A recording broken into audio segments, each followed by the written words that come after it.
सरस्वती नमः श्रीमाता पिताय नमः। हनुमान अत्यंत विश्वासी अनुसरो निबाणासी आनंद ग्रामासी जेते भरतास प्रभु रामचंद्र भगवान की जय। वक्रतुंड महाकाय सूर्यकोटि समप्रभ निर्विघ्नं कुरु देव सर्वकार्येषु सर्वदा। चरित रघुनाथ शतकोटि प्रविष्टमेके अक्षरतु समापातकनाशनं मनोजव मारुतुल्य वेगं नित्येन्द्रिय बुद्धिमता वरिष्ठ महातात्मा जवान मुख्यं श्रीराम नूतन शरणं प्रपदे। असो भव्य आणि दिव्य लक्ष्मण शक्ती सोहळा कार्यक्रम मौजे पुकडगाव आणि या कार्यक्रमासाठी उपस्थित सर्व गुणी वाचक ज्ञानी सूचक आणि सुजान श्रुती मंडळी यांना अभिवादन करून 4 अध्यायाची सांगता झालेली आहे। 5व्या अध्यायाचा आरंभ। तत्पूर्वी सर्वांना कळकळीची विनंती। आता तुम्ही म्हणता गुरुजी बसले स्वतः म्हणून विनंती करायला लागले, पण तसं नव्हे। सर्व लक्ष्मण शक्तीतील सर्वश्रेष्ठ अध्याय नंबर 5 आणि 42 वया महत्वाच्या आणि म्हणून खास करून मी पाहतोय मागाच्या पासून आल्यापासून माता मावल्यांना धन्यवाद द्यावा तेवढं थोडीच आहे, कारण आज ते तटस्थ बसलेले आहेत। अशाच बसा, कारण या 42 ओव्या सासरकडच्या 21 आणि माहेरकडच्या 21 कुळांचा उद्धार करणाऱ्या ह्या ओव्या आहेत। असो कथेचा अनुसंधानाकडे आपण वळूया। अगोदरच उशीर झालेला आहे तरी सुद्धा संयोजकाला मी हे आहे त्याच्यातच बरं का। या ओव्या आपल्याला 2-3 तास नाही घालवायच्या, पण कमीत कमी पाऊण तास जाणार आहेत नक्कीच, कारण राहिले पण नाही काय पाहिजे आणि नंतर मग आपण पळायचं बघू। म्हणून गोळीकडे येऊयात। हनुमान अत्यंत विश्वासी अनुसरोनी बाणासी आला नंदी ग्रामाशी जेथे भरताशी निवास। हनुमान अत्यंत विश्वासी, अत्यंत विश्लेषण लावलंय का, कशासाठी अत्यंत विश्वासी। एक तर हनुमंतराया द्रोणाद्री पर्वत घेऊन औषधी घेऊन जिथं लक्ष्मण बंधू निचेष्टित पडलेले आहेत त्यांना उठवण्यासाठी जायचंय लंकेच्या ठिकाणी। वाटेमध्ये आडवा असणारा लोखंडाचा बाण आलाय, धातूचा बाण आहे, अचेतन वस्तू आहे। हनुमंतरायाने आपल्या स्वामींनी सांगितलेली आज्ञा प्रमाण मानत होते। प्रभू रामचंद्राचा एकही शब्द उल्लंघन करत नव्हते आणि ज्यासाठी पाठवलं ते कार्य बाजूला राहिलं, वरून चालले पण बाण खाली उडू लागला म्हणून बाणाबरोबर खाली आले। माणसाने वरून जात असताना, माणूस वर जात असताना कधी खाली येणं योग्य नाही। प्रगती होत असताना पण यावं लागतं का, ज्या ठिकाणी आमच्या देवाचं नामस्मरण आहे तिथं आपण नम्र झालो होता त्याने कोंडलेली आनंद म्हणून आपण खाली यावं लागत असतं जिथं नामस्मरण आहे, कारण शेवटी नाम हे श्रेष्ठ आहे। आमच्या हनुमंतरायाने अत्यंत विश्वास कुठे ठेवला तर त्या अचेतन वस्तू लोखंडाच्या बाणावर ठेवला गेला आणि जो बाण त्याला खाली ओढत होता त्यांच्या पाठोपाठ हनुमंतराया ज्या ठिकाणी आले ते ठिकाण म्हणजे आमच्या भरताचं नंदीग्राम। ग्राम म्हणजे गाव बरं का, नंदीग्राम आनंदाचं गाव असणाऱ्या भरताचं, आणि त्या गावामध्ये आमच्या हनुमंतरायाचा संचार झाला, प्रवेश झाला। काय पाहिलं महाराज पुढे तिथं, भरता श्रीरामाचा निज भक्त भरते भक्ती उल्हासित आचार्य भक्तीचा भरत भरते निर्मुक्त चराचर। भरत श्रीरामाचा निज भक्त, निज भक्त हा आलेला आहे। निज भक्त कशाला म्हणायचं, आपलं स्वतःच स्वस्वरूप म्हणजे निज। आमचे भरत प्रभू रामचंद्राचे निज भक्त असण्याचं कारण त्यांनी आपलं सर्व शरीर तन मन धनाने सर्वस्व या प्रभू रामचंद्राला समर्पित केलेलं आहे। ते भरत उरलेले नाही, देवाच्या भक्तीमध्ये रत झाल्यामुळं सर्व त्यांचे अवयव राममय झालेले आहे। हात असतील, पाय असतील असणारे किंवा पंच ज्ञानेंद्रिय पंच कर्मेंद्रिय सर्व काही या ठिकाणी राम झालेले आहे। आणि पाहायला गेलं तर आमचे भक्त हनुमंतराया मनोजो मारुतुल्यवेगम जितेंद्रियम बुद्धिमर वरिष्ठम वातात माझ्या वानरी तुक्यम श्रीराम दूतम शरणम, ज्यांची बुद्धी श्रेष्ठ आहे अशा हनुमंतराया आणि त्यांना भरत ओळखू येऊ नयेत. नवल केवडे केवडे नकळे कानोबाचे कोडे का वास्तव पाहता त्यांना ओळखायला यायला पाहिजे होतं, पण नाही आलं ओळखायला. समोर राम आहे असा साक्षात्कार झाला आणि तो योग्य होता. कारण ज्या भक्तांनी रामाची भक्ती केली, रामाचं नामस्मरण केलं आणि तो त्या देवासारखा झाला. म्हणजे देव पाहया गेलो देव होलीच्या केलो, ही अवस्था भक्ताची झाली. म्हणून भरत रामाचा निज भक्त पहिलाच तुकडा सांगितला, अजून 3 तुकडे बाकी त्यांना ठेवा. भरत रामाचा निज भक्त बरं ते भक्ती उल्हासित, म्हणून ही राममय असणारी अवस्था ज्यावेळेस बघितल्या गेली, साहजिकच त्या ठिकाणी भक्तीला उल्हास आल्या गेला. कारण भक्ताच्या ठिकाणीच भक्ती असते, तिथं उल्हास आल्या गेला. म्हणून आचार्य भक्तीचा भरत काय म्हणतात, आचार्य आणि प्राचार्य शब्दांमधला फरक आहे बरं का. प्राचार्य आपण कुणाला म्हणतो, जे पैसे घेऊन या ठिकाणी नोकरी करून ज्ञानदान करतात ते प्राचार्य, आणि जे स्वतःच्या आचार्यनामातून इतरांना उपदेश करतात त्यांना म्हणतात आचार्य. आमच्या भक्तांनी भक्तीचं आचार्य पद धारण केलेलं आहे आणि साहजिक आहे. त्याच्यामुळे काय झालं, चराचर मुक्त करण्याचं कार्य आमच्या भक्तांनी केलं. चराचर चर आणि अचर दोन्ही ठिकाणी असणार सर्वांना निर्मुक्त करण्याचं कारण म्हणजे भक्ती मार्गात गुंतवणं आणि स्वतःला मोक्षपद कसं प्राप्त होतं याचं ज्वलंत उदाहरण आमच्या भरतांनी दाखवून दिलं गेला. भरत भक्तीचा विस्तारले, भरत भक्ती प्रकाशिले, भरते भरत पालाळली. परत घ्या भावी, म्हणून तर मी मोबाईल काढून एवढ्यासाठी पुढे बसवतो. मला माहिती आहे 3च तुकडे, 4 तुकडे. हा, भरत भक्तीचा निज ठेवा, भरत भक्ती विस्तारले, भरत भक्तीला प्रकाशले, भरत भक्ती वाढविली, भरत पालाळली. भक्ती भरते भक्ती विस्तारली. भरताने भक्तीचा विस्तार केला. विस्तार कसा, क्षेत्रफळ जे असतं ना व्यापलेली जमीन त्याला विस्तार म्हणायचं. लांबी रुंदी, ज्याची लांबी रुंदी आहे त्याला विस्तार म्हणतात. आमच्या भक्तांनी ही व्यापकता व्यापल्या गेली म्हणजे भक्तीचा विस्तार केला आणि भक्तीचा विस्तार करून भरते भक्ती प्रकाशिली. प्रकाशिली म्हणजे त्याचं प्रकाशन केलं. प्रकाशन कसं, हे ग्रंथ असू द्या कधी काळी दिलेले आहेत, पण ते लिखित स्वरूपात त्याचं प्रकाशन केलं, प्रती काढल्या, इतरत्र वाटलं आणि सगळीकडे त्याचं प्रकाशन झाल्यामुळं भक्तीची जाण सर्व भक्तांना झाली, भक्ती सर्वपर्यंत पोहोचली. हे प्रकाशन केलं. भरताने भक्ती विस्तारली, भरताने भक्ती प्रकाशित केली आणि भरताने भक्ती वाढविली. वाढविली म्हणजे काय केले, इवलीशे रोप लाविले द्वारी, त्याचा वेद गेला गगनांतरी. बघा एवढेस छोटस बीज असतं आणि ते जमिनीत लावावं, त्याच्यापासून त्याचा वेल व्हावा आणि तो वेल वाढत वाढत जातो. आमच्या भक्ताने भक्तीचं बीज लावलं आणि त्याचा वेल म्हणजे तुम्हाला मला आता जी माहिती झाली, ह्या भक्तीची वाढ आणि विस्तार अशा प्रकारे भरताने केली. आणि साहजिकच यामुळे भरताने भक्तीला पाल्लाळ लावला. पाल्लाळ म्हणजे पाल्लाळ, आपण म्हणतो उगाच पाल्लाळ लावू नको, पण ते पाल्लाळ नाही बरं का.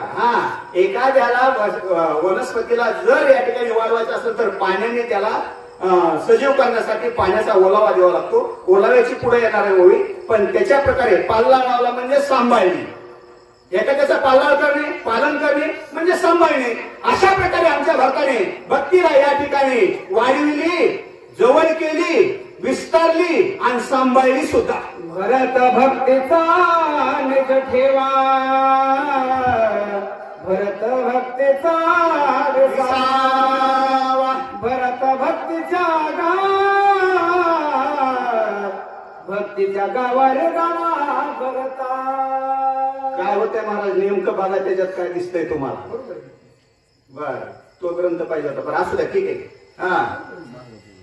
भरत भक्तीचा निज ठेवा, परत निज शब्द आला. निज म्हणजे स्वस्वरूप. भरत हा स्वतःच भक्तीचा ठेवा आहे. भरताने स्वतः या ठिकाणी भक्तीचा एक प्रकारचा ठेवा आहे आणि म्हणून ज्या ठिकाणी ठेवा असतो त्या ठिकाणी विसावा असतो. म्हणून भक्तीचं विसाव्याचं स्थान सुद्धा या ठिकाणी भरत आहे. एवढंच नव्हे तर भारताने आता भक्तीला ओलावा दिला आणि ओलावा दिल्यावर टोटोई फुटते कुठल्याही झाडाला. तशा प्रकारचा ओलावा दिला गेला आणि साहजिकच भक्तीच्या गावामध्ये प्रवेश करण्याचं साधन म्हणजे आमचे भरत आहे. भरत सत्य सद्भावा भरत साचार अनुभव भरत प्रगट राम राम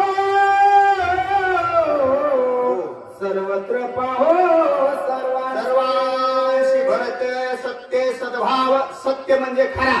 आमच्या भारताचा भाव खोटा नव्हता. नाहीतर म्हणे नाही भाव आणि देवा मला पाव. असं काही शक्य नसतं बरं का. म्हणून भाव तिथं देव असतो. जिथं भाव तिथं देव असतो. म्हणून भावाने भक्तीला देवाला कळावं लागतं आणि ते काम आमच्या भरताने केलेलं आहे. भरते सत्य सद्भाव. सत्य म्हणजे खरा. सत खरा आणि सद्भाव. सद्भाव म्हणजे सतत चालणारा अखंडित अशा प्रकारचा भाव आमच्या भारताचा आहे. आणि साहजिकच या सत्य सद्भावाने जे भारताने आमच्या आचाराने केलं साचार स आचार सा म्हणजे स्वतःच्या अनुभवानुसार केलेलं आचार म्हणजे साचार. स्वतःचा आचार त्या भक्तीत गुंतवलेला आहे आणि साहजिकच त्याच्यामुळं भरते प्रकट रामराव ती भक्ती वाढवली विस्तारली आपल्याशी केली आचरण केलं आणि म्हणून त्याच्यामुळं देवाला प्रकट व्हावं लागलं. देवाला प्रत्यक्षात प्रकट करण्याचं रामराव स्वतःला प्रकट करण्याचं. नाही राम जरी तिथं आले नसते तर भरतच राम झालेले होते म्हणजे ते प्रकट झालेले होते. म्हणून भरते प्रकट रामराव सर्वत्र पाहो सर्वांशी जळी तळी काष्टी पाषाणी वनमाळी आहे ते ते ते बघा सगळीकडे जर बघितलं गेला तर देवच दिसत होता आमच्या भारताला. आपल्यालाही दिसायला पाहिजे. मी इथं येऊन सांगितलं होतं ना माझं पण किष्किंधा कांडातील ओवी श्री पुरुष उपाय ही आत्म्या वाचून आत्मी नाही दृष्टी ठेविता सहजान्वे. पुरुष आणि स्त्री यांच्यामध्ये वास करणारा आत्मा तोच राम. असं काय नाही की आमच्या बांधवांच्या हृदयामध्ये आत्मा आहे आणि आमच्या माता भगिनींच्या हृदयामध्ये असणारी आत्मी तोही आत्मा आहे हाही आत्मा आहे. म्हणजे तो आहे पण आपल्याला दिसत नाही ही आपली अडचण आहे. तो जाणला कोणी आमच्या भारताने प्रकट केला गेला आणि सर्वत्र पाहो सर्वांशी. भारताच्या पुढे जी जी वस्तू येईल ती त्यांना फक्त राम राम आणि रामच दिसत होती. म्हणून भरते प्रकट रामराव भरते आपण भक्ते भरत वाढविले भरते पाहिली निज शांती भूते भोगिती स्वानंद. बघा भारताचा जो आनंद आहे जो स्वानंद आहे तो कशात आहे. भरते आपण गेली भक्ती. आपण गेली म्हणजे मी बऱ्याच जणांचं ऐकलंय आपण गेली म्हणजे त्याला लुळी केली म्हणजे लुळी नाही बरं का आपण नाही केली त्याला. आपण गेली म्हणजे आपलीशी केली आपल्या जवळ केली. अशा आमच्या भरताने भक्ती आपल्या जवळ केली आपल्या सानिध्यात केली आणि भरते वाढविली विरक्ती. विरक्ती वैराग्य कशाला म्हणायचं. ज्वलंत उदाहरण संत तुकाराम महाराजांचं वैराग्याची मूर्ती. पण आमच्या भारताची विरक्ती काय होती बघा. जर विरक्ती वाढवायची असेल ना वैराग्य घ्यायचं असेल तर संन्यास घ्यावा लागतो. आणि ज्यावेळेस आपण संन्यास घेतो त्यावेळेस आपल्या भेटू कोणाला माहिती असेल ना त्या माणसाला संन्यास घेणाऱ्याचा सर्व विधी मृत्यूपासून 10व्या श्राद्धापर्यंत विधी अगोदर घालतात.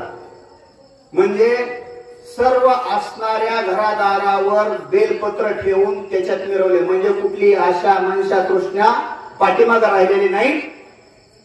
मी म्हणजे देव आणि माझे कोणी म्हणजे नातं होतं संपलं तिथं. मग भावाचं नातं असेल संपलं वडिलाचं असेल संपलं बायका पोरं संपलं पण त्यांचं एकच नातं तिथं शिल्लक राहतं संन्यासाचं.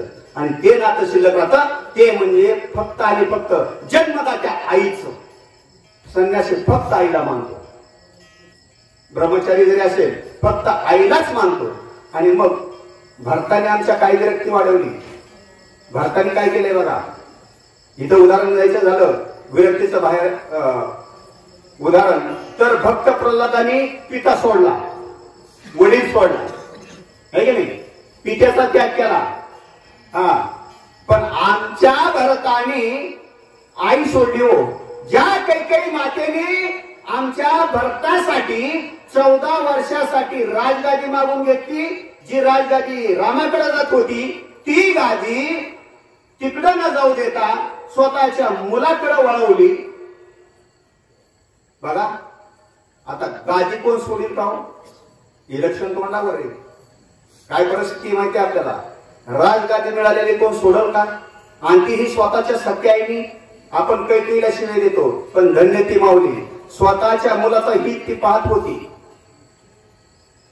आपण जर दृष्टीभेदाने बघितलं, राम हे सावत्रच मुलगा होते आणि सावत्र मुलाला कोण गादी जाऊन देईल काय? म्हणून स्वतःच्या मुलाला गादी मिळावी अशी अपेक्षा होती, म्हणून वरात ती गादी मागून घेतली खरी. पण ज्यावेळेस आमच्या भारताला कळलं त्यावेळेस स्वतःच्या सख्याईचं मानलं नाही.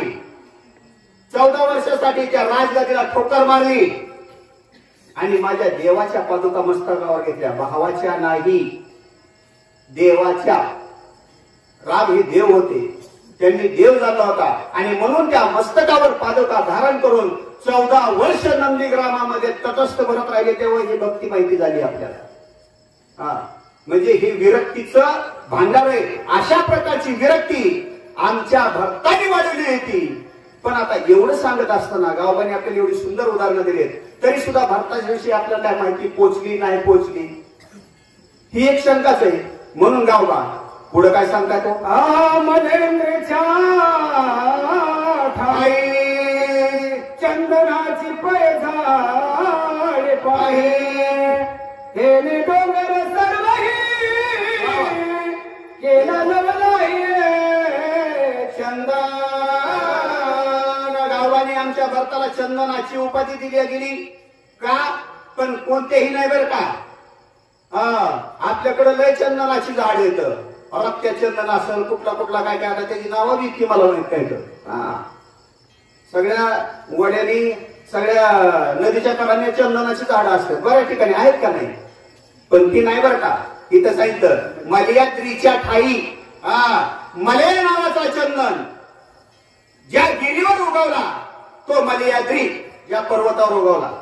मलयाद्रीच्या ठाई चंदनाची झाडी पायी, तेने डोंगर लावला हे केला शे चंदन. ज्या डोंगरावर मलया नावाच्या चंदनाचं एक झाड उगवलं आणि त्यांनी काय केलं? आपणासारखे करीती तात्काळ नाही काळ वेळ तया लागी. त्यांनी काय केलं? स्वतःचा गुणधर्म त्यांनी सगळी बोरी बाबळी सारखी सगळी झुडपं, काटेरी झुडपं, अनेक प्रकारच्या वनस्पती जेवढ्या असतील तेवढ्यांना आपल्यासारखं बनवलं. का बनवलं माहितीये का? तो मलिया नावाचा चंदन आहे. आणि तो चंदन काय असतो तुम्हाला सांगतो मी. मलिया तो जो चंदन आहे ना, त्याचा जर गाभा काढला आपण आणि गाभा त्याचा आपण काय करायचं? वाटायचा, असा घासायचा, उघडायचा आणि उघडल्यानंतर त्याचा एक थेंब घ्यायचा. तो थेंब घेऊन तापलेल्या तप्त कढईच्या तेलामध्ये फक्त एक थेंब टाकायचा. उकाळलेलं तेल एका क्षणात शांत करतं. त्याची ताकद तेवढी मलया नावाच्या चंदनाची. आणि हा चंदन आपल्याकडे नसून कर्नाटकमध्ये आपल्यापैकी माहिती असेल वीरप्पन नावाचा चंदन तस्कर जो होता तो त्या चंदनाची चोरी करीत होता. कारण त्या चंदनाचा असणारा गुणधर्म, त्याचा गाभा लाखो रुपये किलोने विकला जातो. आपल्या बोरी बाबलेला आहे का तेवढी किंमत नाही. पण हा काय करतो? तो त्या झाडावरून एखादा वारा जर गेला वाहत, त्या झाडावरून नुसतं चंदनाच्या वारा वाहिला आणि दुसऱ्या झाडाला जाऊन झटाटला की त्यांनी स्वतः सारखंच त्यांना सुगंधित बनवतो. ही क्षमता ज्या चंदनाची, एका झाडाने अख्खा डोंगर सुगंधित केल्या गेला. एका भारताने भक्ती माहिती त्यात करून दिली. अख्खा देश, अख्खं जग भक्तीच्या मार्गात उगवलं. म्हणून त्याला मलया नावाच्या चंदनाची उपाधी दिली. एवढ्यावर या ठिकाणी गावबा थांबले नाही. दुसऱ्या ओवीत चंदनाविषयी काय सांगतात? नाही आपण तेथे गेला, नाही उपडले आणि ना अंगवत विरोध गेला, तेने गिर केला चंदना नाही आपण तेथे गेला. बघा, चंदन ही अचल असणारी वनस्पती, त्याला चालता येत नाही. सजीव आहे परंतु अचल आहे. हा, पण बघा जारच अंडज, स्वेदज आणि उद्भिज या 4 योनीमध्ये सर्वात कनिष्ठ योनी जर कोणती असेल तर ती आहे उद्भिजाची, म्हणजे ज्याच्यापासून वनस्पती तयार होती ती वनस्पती योनी ही सर्वात कनिष्ठ आहे. त्याचं कारण आहे, पण आपल्याला तर झाडं पाहिजेत, आपण त्याला श्रेष्ठ मानतो, पण का कनिष्ठ आहे त्याचं कारण असं आहे की वनस्पती कितीही केलं तरी आपली जागा सोडू शकत नाही, एका जागेवरून दुसऱ्या ठिकाणी जाऊ शकत नाही. हे दुर्दैव आहे त्यांचं.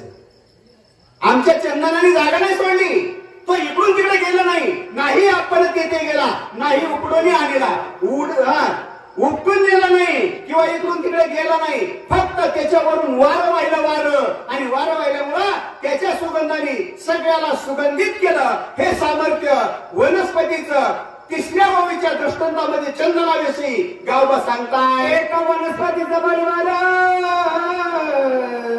चंदन केला डोंगर भगत से चौफेर एका वनस्पतीचा बळीवार, एका वनस्पतीचा हा मोठेपणा आहे. बळीवार म्हणजे काय केलं त्यांनी? एका वनस्पतीचा बळीवार चंदन केला शे डोंगर. मगाशीच मी सांगितले आपणासारखे तरी तिथं काळ त्यांनी आपला डोंगर चंदन करून सोडला. बघा, अचल वनस्पती आणि वनस्पती कनिष्ठ योनी जन्मलेली तरी सुद्धा त्याने आपल्यासारखी सगळी केली. आपण उपहासात्मक एक मराठी म्हण म्हणतो, ढवळे शेजारी पवळ्या बांधल्यावर वाण नाही पण गुण लागत, ही उपहासात्मक म्हणतो आपण, बरं का? पण इथं खरं केले हो. चंदनाने आपल्यासारखे सगळ्याला बनवले आणि तात्काळ हा त्याचा मोठेपणा आहे. आपल्या कुळाला वंचित ठेवला नाही, आपल्यासारखा श्रेष्ठ बनवला. म्हणून आमच्या भारताने भक्ती मार्गात आलेल्या प्रत्येकाला या मलयागिरी चंदनाप्रमाणे सगळ्याला श्रेष्ठ बनवलं. म्हणजे त्या भक्तीचा सुवास तुम्हाला आम्हाला दिला गेला. भगवंता तो भगवंत मूर्तिमंत येणे काय सौभाग्य सौभाग्य संत त्रिजगती माझ्याची हृदय भगवंत. मग आता काय दुसऱ्याच्या नाही का? मी मगाशीच सांगितलं, माझ्याची हृदय भगवंत तो भगवंत मूर्तिमंत तेने काय नव्हे प्राप्त सौभाग्य संत त्रिजगती. भरत म्हणतात माझ्याची हृदय भगवंत. फक्त भरतच म्हणतात का? पण जे संत आहेत ते म्हणतात संत ऐसा जाना जो देही उदास. ज्याची वृत्ती उदास आहे, ज्याचं मन आशा मनशा तृष्णा याच्यात अडकलेलं नाही, त्याच्यापासून अलिप्त झालेला आहे, त्यांना संत म्हणावं. म्हणून संत चरणी रज लागताची सहज वासनेचे बीज जळून जाईल, त्यांना संत म्हणायचंय. संत काय करतात? माझ्याची हृदयी भगवंत. त्यांना माहित आहे माझ्या मध्ये वास करणारा तो भगवंत. इथं कुणाला माहित आहे? आमच्या भारताला. भरत माझ्याची हृदय, आपण मी म्हणतो, पण मी पण तर आडवा येतो. हनुमंतराया मगाशी म्हणले होते 2ऱ्या अध्यायामध्ये, मज सारिका तुत असता, म्हणजे मी असताना रामा तुम्ही कशाला काळजी करता. आणि तिथंच अहंकार नडला. किती अहंकाराच्या किती अहंताच्या ओव्या गेल्या त्याच्यावर. शेवटी नाहीच वनस्पती सापडली, अख्खा डोंगर उपटून आणावा लागला फक्त एका मी शब्दामुळं. पण इथं भरत म्हणताय माझ्याची हृदयी भगवंत. मग इतराच्या नाही का? आहे, पण कळतच नाही तुम्हाला, आम्हाला कळलाच नाही तो देव. है की नाही? कुठे शोधिशी रामेश्वर, कुठे शोधिशी काशी, हृदयातील भगवंत राहिला उपाशी. पण तो जर जाणायचा असेल ना, असा प्रपंच पडून नाही आपल्याला तो सापडणार. आपल्याला कसं सापडावं लागल? भक्ती मार्गात यावं लागल, भरत व्हावं लागल, आणि तेव्हा आपण म्हणू शकतो माझ्याची हृदयी भगवंत आणि तो भगवंत मूर्तिमंत. मग त्याच्यामुळं कुठली गोष्ट असाध्य आहे? कुठलीही असाध्य नाही, सर्व गोष्टी साध्य येतं. अशा प्रकारे असताना भरत आहे आमचा. म्हणून असाध्य ते साध्य करण्याचं साधन म्हणजे भरत. त्याने काय नव्हे प्राप्त सौभाग्य संत त्रिजगती. मग स्वर्ग मृत्यू पाताळात त्यांच्यासारखा भाग्यवानच दुसरा कोणी नाही. वाचा. समस्त रामरूपे देखत भरत दृश्य दृष्टा दर्शन तेत सहज होत रामरूपा. भारताची अवस्था काय आहे यावर आहेत ना. बऱ्याच जणांच्या तोंडातून मी ऐकतो आमचे सगळे रामानाचार्य समोर बसलेले येतं. अध्यात्म म्हणतात 42 वर्ष अध्यात्म. इथं कुठंच अध्यात्म नाही. मी अगदी ठामपणे सांगतो इथं फक्त भक्ती भक्ती आणि भक्तीच आहे. आमच्या भारताची भक्ती काय आहे ही फक्त प्रकट करायची दाखवायची या ओव्यांमधून आमच्या गावांना. म्हणून भारताच्या अवयवाकडे वळूयात आता आपण. भारताचा जो देह आहे त्यांची पंच ज्ञानेंद्रिय भारताची असतील आपली असतील पण इथं भारताचीच घ्यावी लागतील. आपली सुद्धा आहेत. मगाशीच मी सांगितलं आणि काल सुद्धा सुलोचना आख्यानमध्ये सांगितलं होतं. आदरणीय गव्हाणे महाराज आलेले आहेत. त्यांनी पण काल ऐकलं आणि गेले पण आहे का नाही. त्या उत्कृष्ट वक्ता बिचारा आपल्याला एक रुपरुक अशी लागते की अंध व्यक्तीने एवढी प्रगती करावी. आंधळ्याने ऐकून ऐकून आपण वाचून करतो. का आपले जे डोळे आहेत ना आपले डोळे प्रत्येकाचे आपले डोळे आपल्याला व्यवहारातले कुठल्याही या ठिकाणी या डोळ्यामार्फत 82% ज्ञान प्राप्त होतं. एकटा अवयव एवढा भारी आपल्या शरीरातला 100 मध्ये 82% ज्ञान प्राप्त होण्याचं साधन म्हणजे डोळे. आणि 82% ज्ञान जसं पुण्य घडतं डोळ्याकडून तसं पाप ही 82%च घडतं. हा दृष्टीभेद आहे बघण्याचा. हा म्हणून जे डोळे येतं पण आमच्या भारताच्या डोळ्याची अवस्था इथं गावबांनी सांगितलेली. दृष्टी विषय समस्त रामरूप देख तसे भरत दृश्य द्रष्टा दर्शन येत सहज होत रामरूप. मग दृष्टीचा विषय बघणे दृष्टीचा विषय डोळ्याचा विषय बघणे दृश्य समोरचं दिसतं. आमच्या भारताचे डोळे राम झालेले आहेत. समोरचं दृश्य सगळ्याच्या ठिकाणी भारताला राम दिसतोय आणि मधली जी क्रिया आहे ना दर्शन त्याला म्हणतात ते सुद्धा राम झालेलं आहे. म्हणजे भारताची दृष्टी राम राम आणि राम त्रिपुटीमध्ये राम बघितला त्रिपुटीची लय झाली दृष्टीविषयी मावळा वाचा. श्रवणे शब्द पडताच जाण शब्दार्थ श्रामापण श्रवे श्रवक श्रवण सोय चिद्घन होय ठाक. दुसरं ज्ञानेंद्रिय कान. 5 ज्ञानेंद्रियापैकी दुसरं ज्ञानेंद्रिय कान. कानाचा विषय ऐकणे. आता मी जास्त लांबवत चालत नाही जरा पळत जायचं बघतो कारण मग पुन्हा आपल्यालाच अडचणी. कान कान हा विषय कानाचा विषय ऐकणे. भारताचे कान राम झालेत. येणारा शब्द राम आहे. साक्षात्कार राम झाला. श्राव्य श्रावक श्रवण ह्याही दृष्टीचा कानाचा विषय मावळला त्रिपुटी मावळायला गेली आणि कान विषय सुद्धा या ठिकाणी भारताचा राम झाला म्हणतात. रान घेता वास वास सभाय परे स्वा महाराज गे घात घात समस्त सीता कस होणी. तिसरा ज्ञानेंद्रिय नाक. नाकाने आपल्याला या ठिकाणी सुगंध आणि दुर्गंध अशा प्रकारचं ज्ञान होतं. भारताचं नाक नाकाने घेतलेला वास आणि त्याचा झालेला साक्षात्कार ह्या तिन्ही अवस्थेमध्ये राम राम आणि राम झाला म्हणून त्याचा नाक विषय घ्राण विषय हा सुद्धा राम झाला. मुद्दामच धावत्या ह्याच्यात चालतोय बरं का. हा चला. तोच्या घेऊन स्पर्शासी तव तोहीचे राम प्रकाश तोच्या स्पर्श स्पर्शनासी सहज समजसे श्रीराम. त्वचा चौथं ज्ञानेंद्रिय. त्वचा म्हणजे कातडी. कातडीने आपल्याला स्पर्श ज्ञान होतं. भारताची त्वचा राम झालीये. स्पर्श करणारा राम आहे आणि स्पर्शाचं आकलन जे होतं ते सुद्धा राम आहे. म्हणजे हे 3 क्रियामध्ये. पण इथं दोही ते राम प्रकाशी हा शब्द आहे बरं का. गावाने दोही ते शब्द घातलाय. काय घातला दोही ते म्हणजे दोघांना. कोणाला स्पर्श करणाऱ्याला आणि ज्याला स्पर्श झालाय त्याला. हा तर झाला दोही ते. अजून दुसरा असणारा सांगायचंय गावांना. दोही ते म्हणजे काय त्वचाचे प्रकार 2 येतात. बाह्य त्वचा अंतर त्वचा. मागाशी आपण बघितलं श्वास घेतलाय ग्राणाने, वास आतमध्ये घेतला. आपण वासामार्फत काय करतो? ऑक्सिजन शरीरात घेतो, कार्बन डायऑक्साईड बाहेर सोडतो, म्हणजे हवा शरीरात घेतो, हवा बाहेर सोडतो. सांगायचं झाल्यावर तो जप आपण म्हणलं असणाऱ्या 24 तासामध्ये 21,600 वेळा करतो, 10,800 वेळा आत घेतो, 10,800 वेळा बाहेर सोडतो.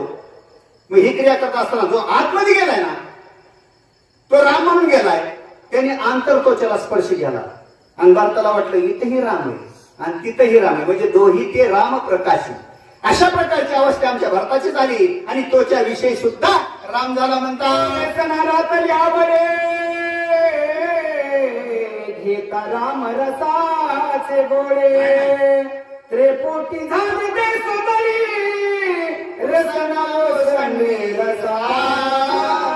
शेवटचं ज्ञान इंद्रिय जीभ, जिभेच्या मार्फत आपल्याला या ठिकाणी चव समजते आणि जिभेवर 6 प्रकारची चव समजते. मी नेहमी सांगत असतो 7वी चवच नाही, 6चे चव गोड, कडू, तिखट, खारट, आंबट, तुरट या 6 चौकड्या आपल्याला.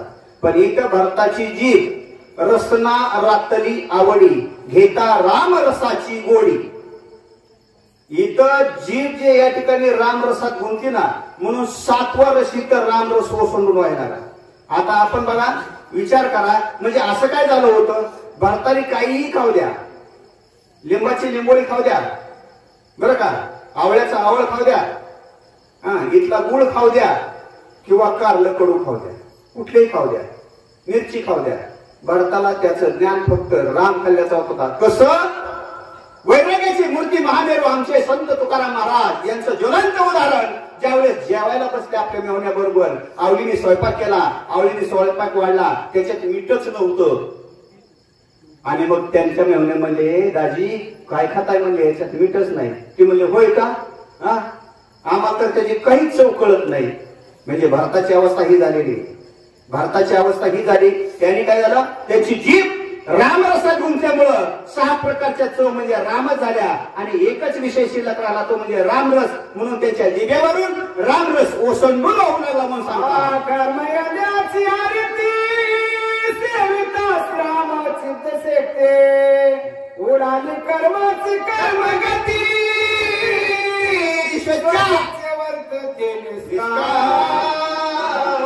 पाच ज्ञानेंद्रियावर 5 वयांनी विश्लेषण केलं आमच्या गावांनी. शेवटच्या ओळीमध्ये सांगितलं कर्म इंद्रिय याची रीती.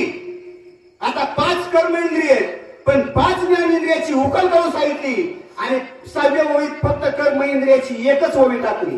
का? जे 5 कर्म इंद्रिय आहेत ते कर्म इंद्रिय हात, पाय, गुद, शिस्त आणि वाचा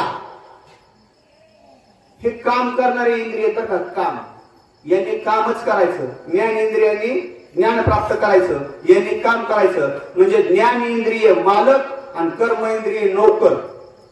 काम लावतात ना, डोळे बघतात सांगतात त्या तिथं 100ची नोट पडली, डोळ्याने सांगायचं, पाय पळतच जातात आणि हात उचलते. काय डोळ्याला घेणं देणं का? ते नुसतं बघते पण काम हे करते हो.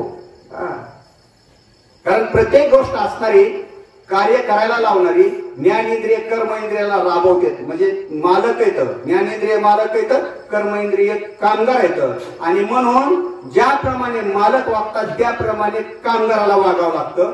काय त्यांच्या बरोबर गेली म्हणजे इथं काय झालं? भारताची 5 ज्ञानेंद्रिय राम झाली. साहजिकच भारताची कर्म इंद्रिय सुद्धा राम झाली. एका ओळीमध्ये गावाने सांगितलं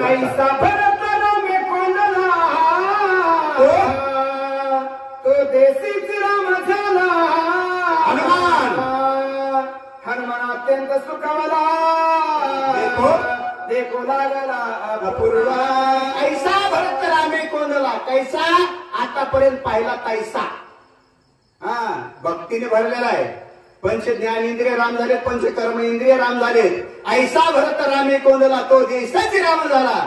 मगाशी मी ओळी सांगितली होती, नीट ऐका म्हणलं होतं. सुरुवातीची ओळी हनुमान अत्यंत विश्वासी अनुसरोनी बाणाशी आला नंदी ग्रामाशी. मी मगाशी सांगितलं होतं नंदी ग्राम म्हणजे गावात आला आणि सुरुवातीचा तुकडा काय होता? हनुमान अत्यंत विश्वासी. मी सांगितलं होता हा शब्द विशेषणाने वापरला आहे, अत्यंत.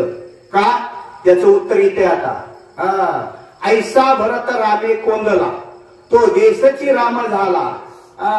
हनुमान अत्यंत सुखावला. परत एकदा अत्यंत देखू लागला अपूर्व. का?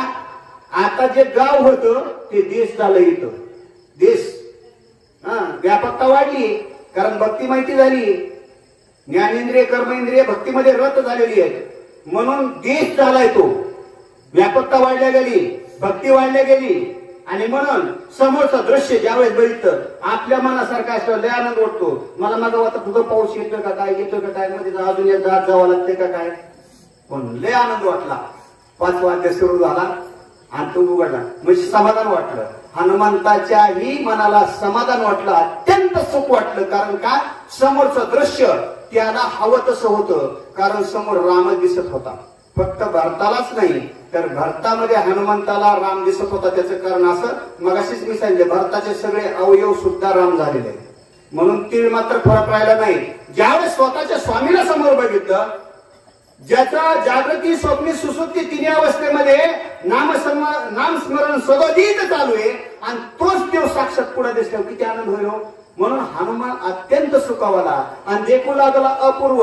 पहिली कधीही घटना पाहिली नाही अशा प्रकारची पाहिली. का पहिली पाहिली नाही म्हणजे? आता राम कुठं होते?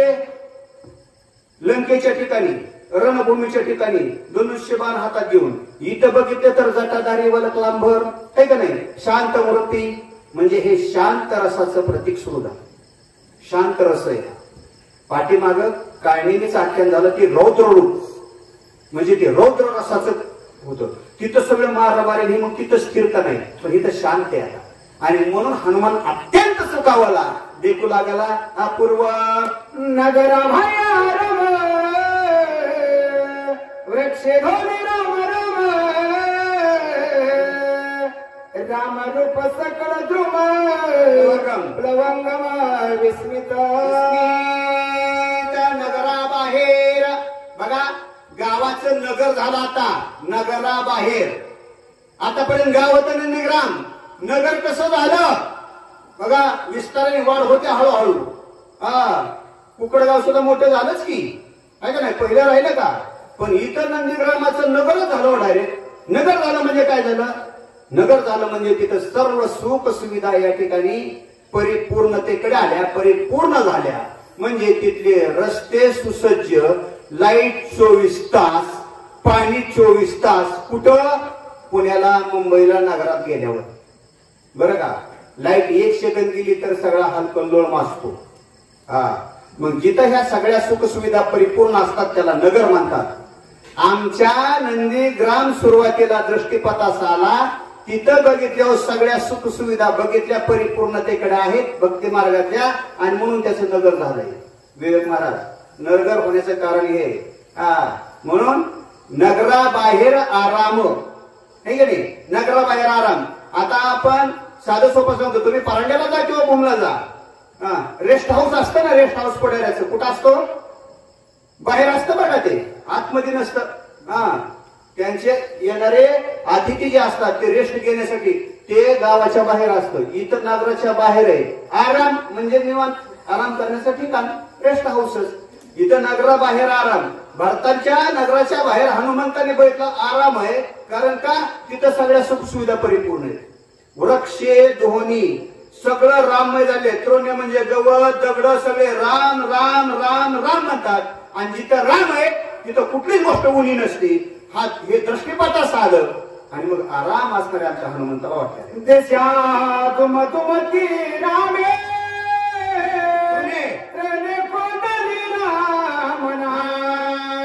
वायू वायू गर्ज राम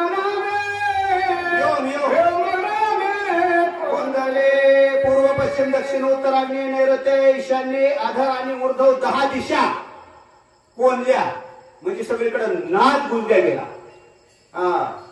दिशा दुमदुमले. सगळ्या 10 दिशा राम नामाने या ठिकाणी कोणलेल्या आहेत. नंदीग्रामाच्या, दुसऱ्या आपल्या पिंडातल्या. ज्यांनी गुरु केला त्यांना माहितीये. सामानगावला जावा, 9 द्वार खुले, 10वं द्वार बंद आहे. सांगायचं नाही पण सांगतो व्यासपीठावर. बरं का? त्या 10वं द्वाराच्या ठिकाणी ह्या 10 दिशा सुद्धा रामनामाने गुंजल्या गेल्या. तोही असणारा भारताचा देह सगळा राममय झालेला आहे. तेही गुंजल्या गेल्या. बाहेरच्या ब्रह्मांडातल्या दिशा सुद्धा राम नावाने गुंजल्या गेल्या. वारा राम राम म्हणतोय आणि योग म्हणजे आकाश हेही राम म्हणतोय.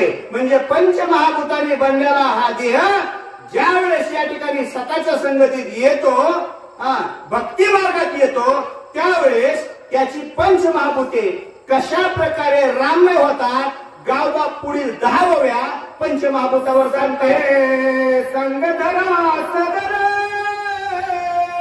भूते वागविते निरंतरा कठीणत्व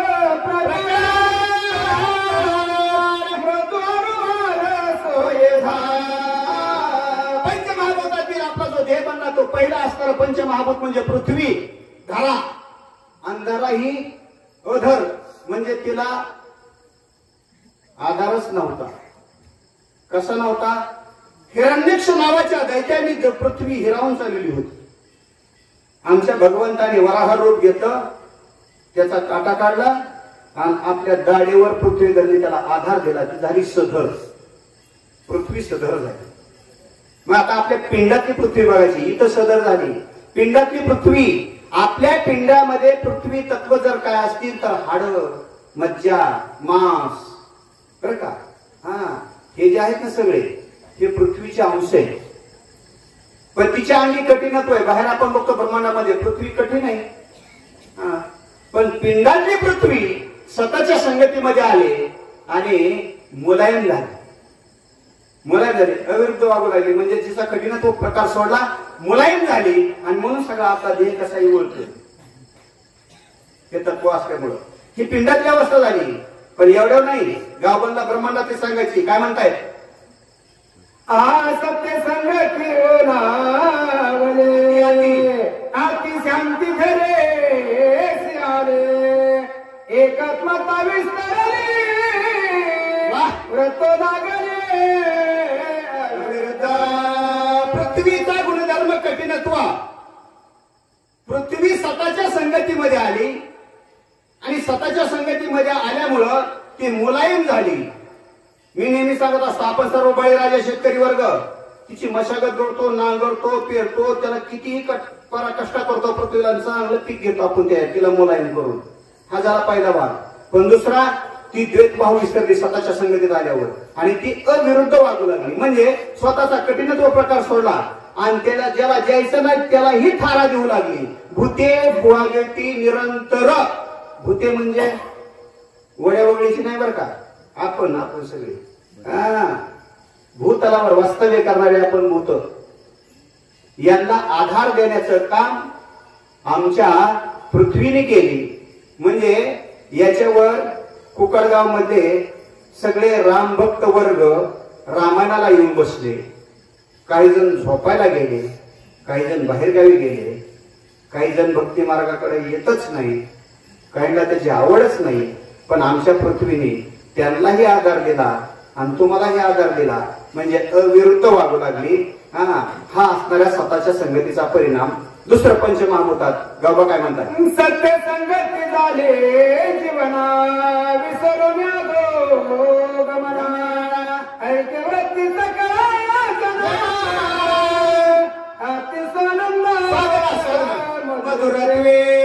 स्वतःच्या संगतीमध्ये दुसरं तत्व म्हणजे दुसरं पंचमहाभूत जल. जल म्हणजे पाणी. पाण्याने आपला देह बनलेला आहे. पाण्याचे आपल्याला माहिती आहे आपल्या शरीरात श्वेत असेल, रक्त असेल, लाळ असेल, हे द्रव्य पदार्थ जे आहेत आपल्या शरीरातले ते पाण्याचं असणारं पंचमहाभूत तत्व आहे. मग ते स्वतःच्या संगती मध्ये आले. मग स्वतःच्या संगती आला तेव्हा देह निर्माण होतो बरं का. पाप पुण्याचा समान वाटा होतो तेव्हा देह मिळतो आपल्याला.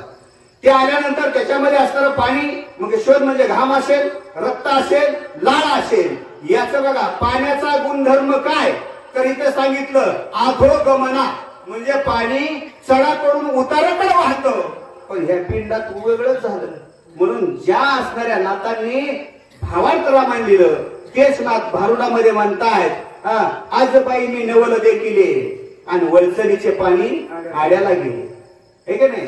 कसं काय वलसणीचं पाणी आड्याला गेलं? तुम्हाला उदाहरण मी नेहमी सांगत असतो, सांगतो. चालता चालता ठेच लागते आपल्या पायाच्या बोटाला अनवाणी चलत असताना आणि पाणी कुठून येतो? बोला बोला. डोळ्यातून.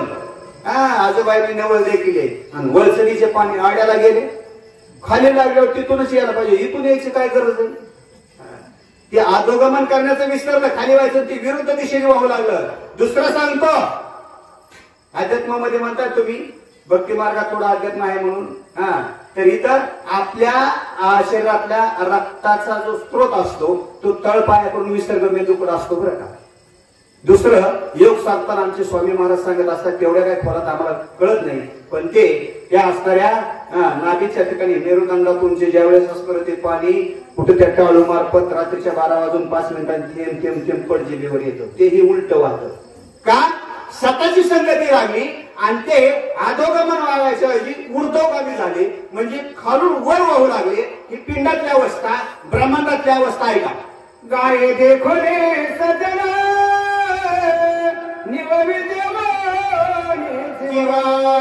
व्याघ्र पापे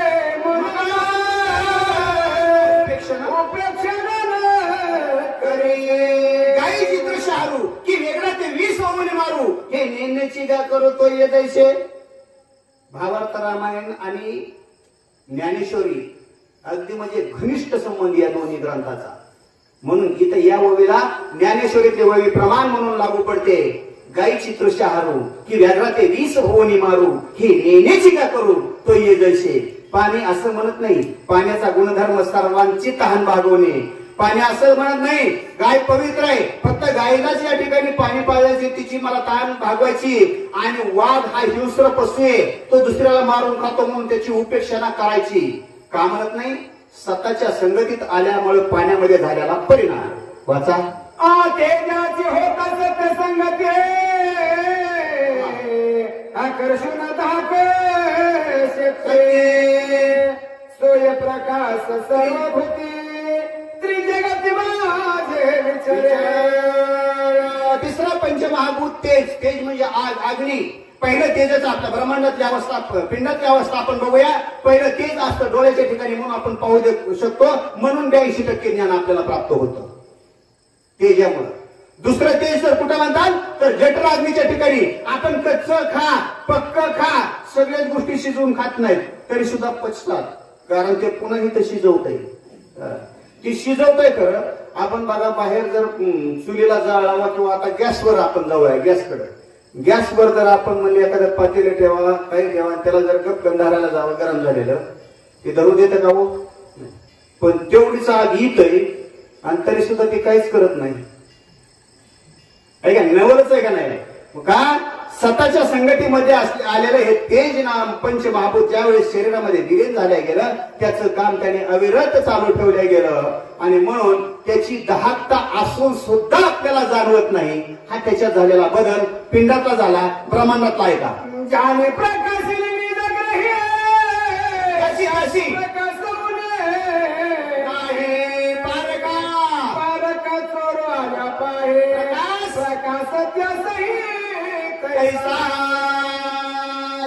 परत एकदा ज्ञानेश्वरीकडे येतो. दीपकाच्या अंगी नाही तुझा भाव, चोर आणि सावसारकाची. आहे का नाही? या ववीला प्रमाण लागू पडते ती ववी. तेज आता पिंडातली माहिती, ब्रह्मांडातली तेज. लाईट हो गप्पन किती वेळा गेली, दिसलं का आपल्याला? डोळं असून सुद्धा दिसलं नाही, लाईट गेल्यावर गप्पन. त्याचा गुणधर्म काय? ते सगळ्यांना प्रकाशित करतं, तेज पुरवतं आणि त्याच्या सहाय्याने आपल्याला दिसतं. म्हणून इथं सांगितलं दीपकाच्या अंगी नाही देत तुझा भाव, चोर आणि सावसारकाचा. एखादा मालक घर बांधतो, घरामध्ये लाईट लावतो, म्हणून लाईट फक्त त्यालाच प्रकाश देते का? त्यानंतर त्या घरामध्ये चोरी करायला चोर येतो आणि त्याच लाईटीच्या साह्याने तू चोरी करतो, तेव्हा काय गपकन दिसते का? नाही. तिथं द्वेष मळवळ आहे तेजाचं सुद्धा बरं का. दुसरं उदाहरण सांगन. आपल्या गावामध्ये 100% सगळ्याचे मीटर आहेत का? नाव सांगू नका बरं का, नसलं कोणाचं तरी, उग्रवादाची मूळ नको. आहे का नाही? बऱ्याच जणांचे आकडे टाकून असणार आहे, आकडे. मग आता बिल भरणाऱ्यालाच लाईट उजेड देते आणि आकड्यावाल्याला देत नाही का? देतेच की. म्हणून चोर असू द्या अथवा साव, लाईट प्रकाश देण्याचं कार्य तेज नाम तत्व पंचमहाभूत समान दृष्टी ठेवून देतं, कारण ते स्वतःच्या संगतीत आल्याचा परिणाम. वाचा.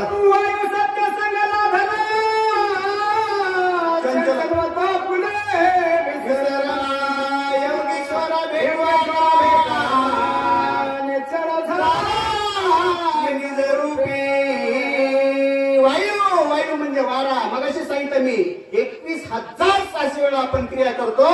10,800 वेळा शरीरात घेतो, 10,800 वेळा बाहेर सोडतो. हवा शरीरात घेतल्याशिवाय आपण जिवंतच राहू शकत नाही. ज्यावेळेस बंद पडल तेव्हा सगळं बंद पडतं. आणि म्हणून तर कोरोनामध्ये ऑक्सिजनची लेवल बरोबर असायला पाहिजे होती. आता हा ऑक्सिजनच मिळतो आपल्याला हवेतून, आहे की नाही, शास्त्रीय भाषेमध्ये. आणि कार्बन डायऑक्साईड आपण बाहेर सोडतो. ही क्रिया आपण करत असतो. म्हणून आतमध्ये हवा घेतलेली ती कुठं कुठं जात असते, तर आपलं शरीर पंचमहाभूताने बनलेले, त्यात पंचप्राण आहे. आणि तेच पंचप्राण म्हणजे पंचवायू आहेत. ते समान नाभीच्या ठिकाणी, प्राण हृदयाच्या ठिकाणी, उधान कंठाच्या ठिकाणी, व्यान सर्व शरीरभर आणि अपान गुदद्वाराच्या ठिकाणी. ही वेगवेगळी स्थान आहेत. त्या ठिकाणी हा वारा जातो. सगळीकडे जाण्याची आपली क्रिया करतो. तो कुणाचीही उपेक्षणा करत नाही. पिंडातली अवस्था सांगत असताना दोन्ही प्रकार, पिंडीत ब्रह्मांडी, दुसऱ्या वेळेमध्ये गावबा सांगतात. मी तुम्हाला नंतर सांगतो. पर्यासक्त नव्हे काही निसंग पाहि विचारत. हवा घेतलेली शरीरामध्ये पंचवा असणाऱ्या प्राणाच्या ठिकाणी जात. प्राण हृदयाच्या ठिकाणी. म्हणून फक्त हवा तिथंच खेळून राहत नाही, गुदद्वाराच्या ठिकाणी सुद्धा जावं लागतं. ते दुर्गंधीचं स्थान आहे.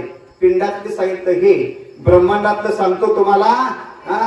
100% हागणदारी मुक्त गाव कितीही प्रयत्न केले तरी अजून झालं नाही, बरं का. सुरुवातीला 16 जानेवारी ते 30 जानेवारी आपल्यातच उदाहरण घेतो मी.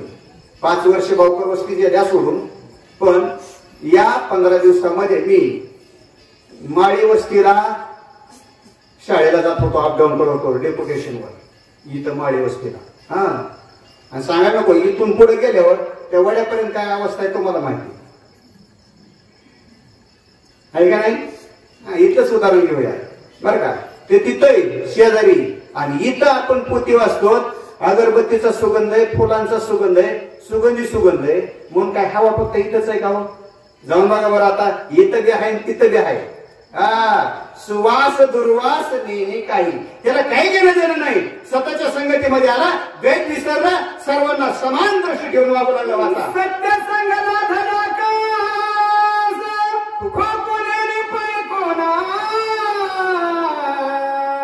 विसरून निर्विकार विसर पुदास सर्वत्र वसे. नंतरचं शेवटचं पंचमहाभूत आकाश. आता आबाळकर माहिती की आपल्याला आकाश, पण पिंडातला अगोदर सांगतो, नंतर ब्रह्मांडाकडे जाऊ आपण. पिंडामधलं आकाश तत्व कुठं असत? आपल्या कवटीच्या ठिकाणी, कानाच्या ठिकाणी. का? आकाशामध्ये शब्द तयार होतो. मी तुम्हाला बोलतोय तुम्हाला ऐकाय येते, बरोबर आहे का नाही. हे सर्वत्र आकाश भरलेलं आहे बरं का. पोकळी म्हणजे आकाशही, आणि त्याच्यात शब्द तयार होतो. आपल्याला शब्द कानाने ऐकू येतो ना, म्हणून ते तत्व कानाच्या ठिकाणी. तिथं जरी असतं, बरं का. न लिंबे एकही विकारी. पुढे ना भवी परत वाचाय का? सरळ सरळ वाचा, सरळ वाचा, वाचा की सरळ बोली आताची तुम्हाला. सत्य संग धरे आकाश खोपुने पै कोणा विसरून निर्विकार विरक्त उदास सर्व. कुणालाच खूपत नाही हो आकाश, कुणालाच खूपत नाही. आणि उदास प्रतिने वाहतं. आणि उदासीनता खूप चांगली आहे बरं का. ज्यांनी उदासीनता ज्यांना भरली त्यांनी जय मिळवला. आकाशाने आमच्या उदास. कसं उदास तुम्हाला सांगतो. ही पोकळी सर्व आकाशाची आहे, पण आकाश बर का सर्वाला समान दृष्टी ठेवून वागतं.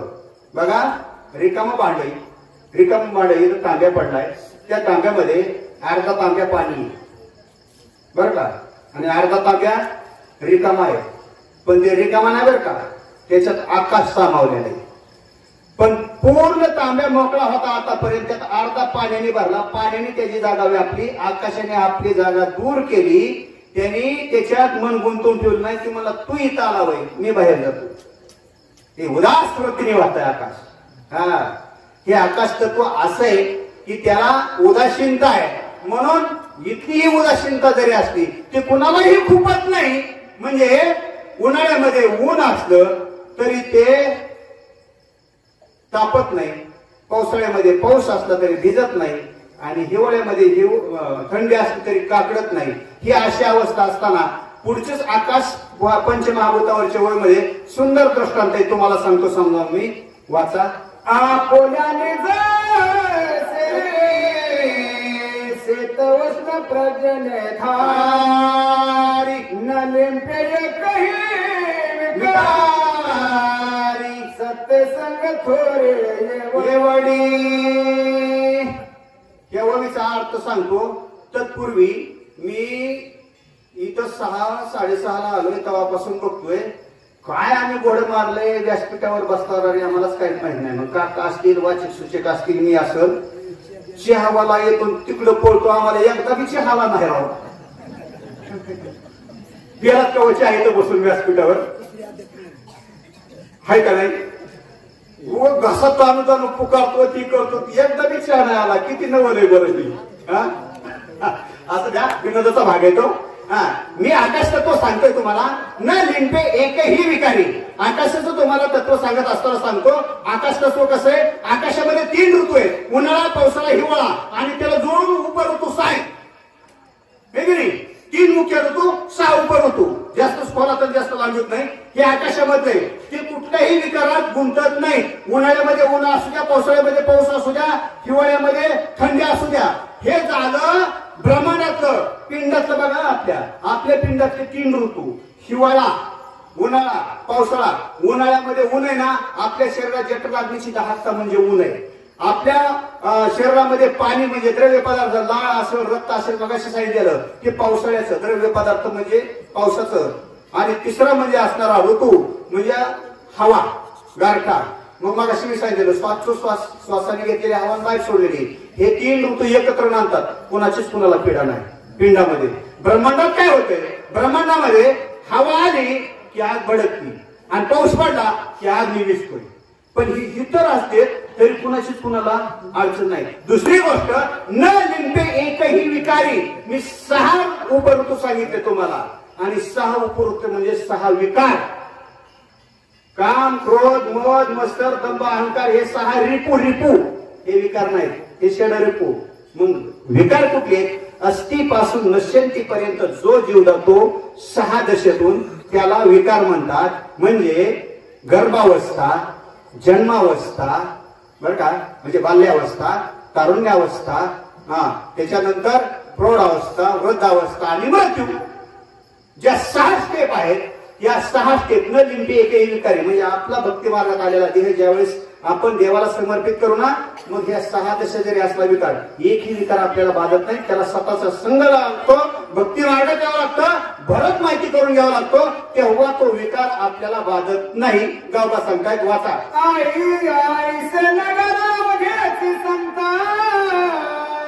श्रीराम भजनी भक्ती प्रतापे भरा सौभाग्यवंत नंदाता. आयुष्य बघा, आता परत भरताचं नगरच म्हणलंय. आता काय ती गावाकडे जाणार नाही, नंदीग्रामाकडे. नगर झाले ना आता, सगळ्या सुख सुविधा परिपूर्ण झालेल्या आहेत. मग तिथं राहणारा, रहवास करणारा, नांदणारा कोण आहे तर भरत आहे. त्या गावामध्ये, त्या नगरामध्ये, त्या सुख सुविधेमध्ये. कारण का, नांदण्याचे प्रकार आहेत बरं का मावशांनो, मी सांगत असतो नांदणं. आता माझ्या समोर जे बसले आहेत ना, ह्याच्यातल्या जवळजवळ 90%, 10% असतात. 90% आजी म्हणते ना, सासूच्या हाताखाली नांदतात का? नांदतात का सासूच्या हाताखाली? सासूच्या हाताखाली नांदतात का ना तुम्ही? आणि आता कोणाच्या हाताखाली नांदता हो? हाय का नाही? डबल नांदाचं किती पिढा आहे बरं ह्या जीवाला, हाय का नाही? हे नांदण्याचे प्रकार आहेत. पण आमचे भरत जिथं नांदतायत ना, राहतायत ना, ते कसे सौभाग्यवंत. नांदणं हे सुद्धा सौभाग्याचं लिहिण आहे. नांदत आपण नांदतो कधी? लग्न होऊन आल्यावर नांदतो की. ज्यावेळेस आपण सौभाग्याचं लिहिणं देतो त्यावेळेस आपल्याला नांदाचा अधिकार आहे. नाहीतर कोण नांदणार आहे तुम्हाला? आमचा भरत सौभाग्यवंत आहे, सौभाग्याचं लेणं आहे, आणि म्हणून ते सुखाने नांदतायत. आपल्यासारख्या पिढीत नाही नांदले. सुखा समाधानाने नांदतायत, कारण त्यांच्या भाग्याला पारावार नाही. त्या गावामध्ये आमचे भरत जे वास्तव्य करतात तिथं सगळ्या सुख सुविधा परिपूर्ण आहेत म्हणजे भक्ती सगळी ठासून भरलेली म्हणून राम राम राम सगळीकडे वातावरण झालं म्हणून कुठलीच दुःख अवस्था नाही. कोणाही नाही दुरादशा कोणी नव्हते मानसा श्राम भजने उल्हासा सवकसा कोणाही नाही दुर्दशा कोणालाही तिथं आधी व्याधी पीडा संकट काहीच नाही. कारण सगळेजण आनंदाने नाचतात जे भारताच्या सानिध्यात येत आहेत सगळ्याला आनंदाच्या डोही आनंदी तरंग. चला वदे म्हणा एक मोहरा करण अक्षराचे खरे नाम जैसे देणे तैसे घेणे कोणे कोणाही उणे असे ना. आता ही ओवीन कुकडेगाव मध्ये सांगायचं म्हणजे सगळे अनुभवायचे तिथं उदी व्यापार करणारे. उदी म्हणजे व्यापार पण कसला व्यापार करता येतात. उदी म्हणजे एक मोहरा करणे अक्षराचे खरे रे नाणे कुठले अक्षराचं कोणत्या राम मग जा इथं सांगितलंय जैसे देणे तैसे घेणे म्हणजे राम द्यायचा आणि राम घ्यायचा. कसं सांगू का मगाशी मी 6-6.5 दिवस मावळता आल्यावर इथं आल्याबरोबर प्रत्येक जणाला मी म्हणलं राम राम आहे की नाही. तुम्ही काय म्हणलात मी राम दिला आणि राम घेतला. म्हणून राम देणं आणि राम घेणं आहे की नाही याला म्हणतात खऱ्या नाण्याचा व्यापार. वाचा एकच वस्तू देता घेता एका बोलाची चकता एका वाचून दोजे वार्ता असे ना. मग अशी मी राम राम घातला राम रामच घेतला. राम द्यायचा राम घ्यायचा एकाच बोलाची कथा कुठं आमच्या भारताच्या नंदीग्रामामध्ये. एकाच बोलाची कथा तुझी वार्ता असे ना. अहो तिथं द्वैताला थारा नाही दुसरी गोष्टच नाही. पोती म्हणजे पोती शक्ती म्हणजे शक्तीच. आणि आपण किरी बर का सगळ्यांनी बघायच्यापासून बघतो मी नवलच वाटलं कुठंच इतकं महिला मंडळ नाहीतर अशाच पडतात बघा सरसकट. पण इथं बघितलं मी हीच अवस्था आमच्या भारताच्या नंदीग्रामाची. आनंद वाटला गेला म्हणून तुझी वार्ता असे ना. दुसऱ्याला तारा द्यायचा नाही. झोप आली की म्हणायचं आजचे दिवस माझ्याकडे तुला तारा नाही उद्या बघू म्हणायचं आपण काय असेल ते. वाचा तुझे पण दे दलाल ठक पाहे तत्काल सर्वस्व नेताला लागे घेऊन असं बळ जात असे. तुझेपणाचे दलाल राग येऊन देऊ नका बरं का. मला लय अनुभव येतो 5 वर्षाचा आहे आमच्या भावकर वस्तीचा कुकडगावचा. इथं सांगितलंय दलाल माहितीये का नाही. व्यापार करणारे आणि दलाली करणारे मध्ये आहे का नाही. दलाल म्हणजे दोघाचं जमवून देणारे पण स्वतःचा फायदा बघणारे. दुजेपणाचे ते दलाल. आतापर्यंत आपण भक्ती मार्ग सांगितला स्वतःचा संघ सांगितला पण गावाला वाटलं जर नुसती एकच बाजू सांगत चालू मानायची तर दुसरी बाजू माहित होत नाही आणि पटायला म्हणलं तर दुसरी बाजू सांगावं लागते. मग आता इथं दुजेपणा द्वेत काय असतं हेही सांगावं लागल. स्वतःची संगत आतापर्यंत जायची मग दुजेपणाचे दलाल ठोकोपाती तात्काळ दुसऱ्याला कसं फसवतात काय काय करतात. वाचा बरं माऊली. आज त्याचे मुळे पर्या सर्वस्वे जीवेता बुडे काही उपाय नसले पुढे पुढे पुढे अनर्थ ओढला जातो. सगळा सत्यानाश. ज्या ठिकाणी द्वेष शिरल ना कुठलीही गोष्ट व्यवस्थित चालली असती आणि द्वेष शिरलं ना मग त्या द्वैताने सगळा नाश होतो. लय जास्त खोलातून जास्त दृष्टांताकडे जाणारच नाही. बघू आपण पुढच्या वर्षी शक्ती केल्यावर सविस्तर सांगू कोणा. आता पळतच सांगायचंय कारण वेळेचा अभाव असल्यामुळे तसं करायचंय. ज्या ठिकाणी द्वेष शिरतं त्या ठिकाणी गैरसमज निर्माण होतात. गैरसमज निर्माण झाल्यावर भांडणं लागतात आणि भांडणं लागल्यावर सत्यानाश होतो हे की नाही. मग कसा कसा होतो काय काय होतो सांगतो पुढच्या वेळेमध्ये ऐका. अंगणवानंद भाषा सगळे गणिवट पाहे घसा प्राण्याला कळे सहसा दलालायचा द्वैताचा.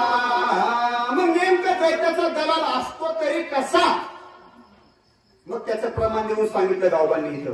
कसा असतो वाळवट जवळ आहे आणि आपण 50% पुढे तर आपण असो बाबा त्याच्यातले व्यापारी वर्ग.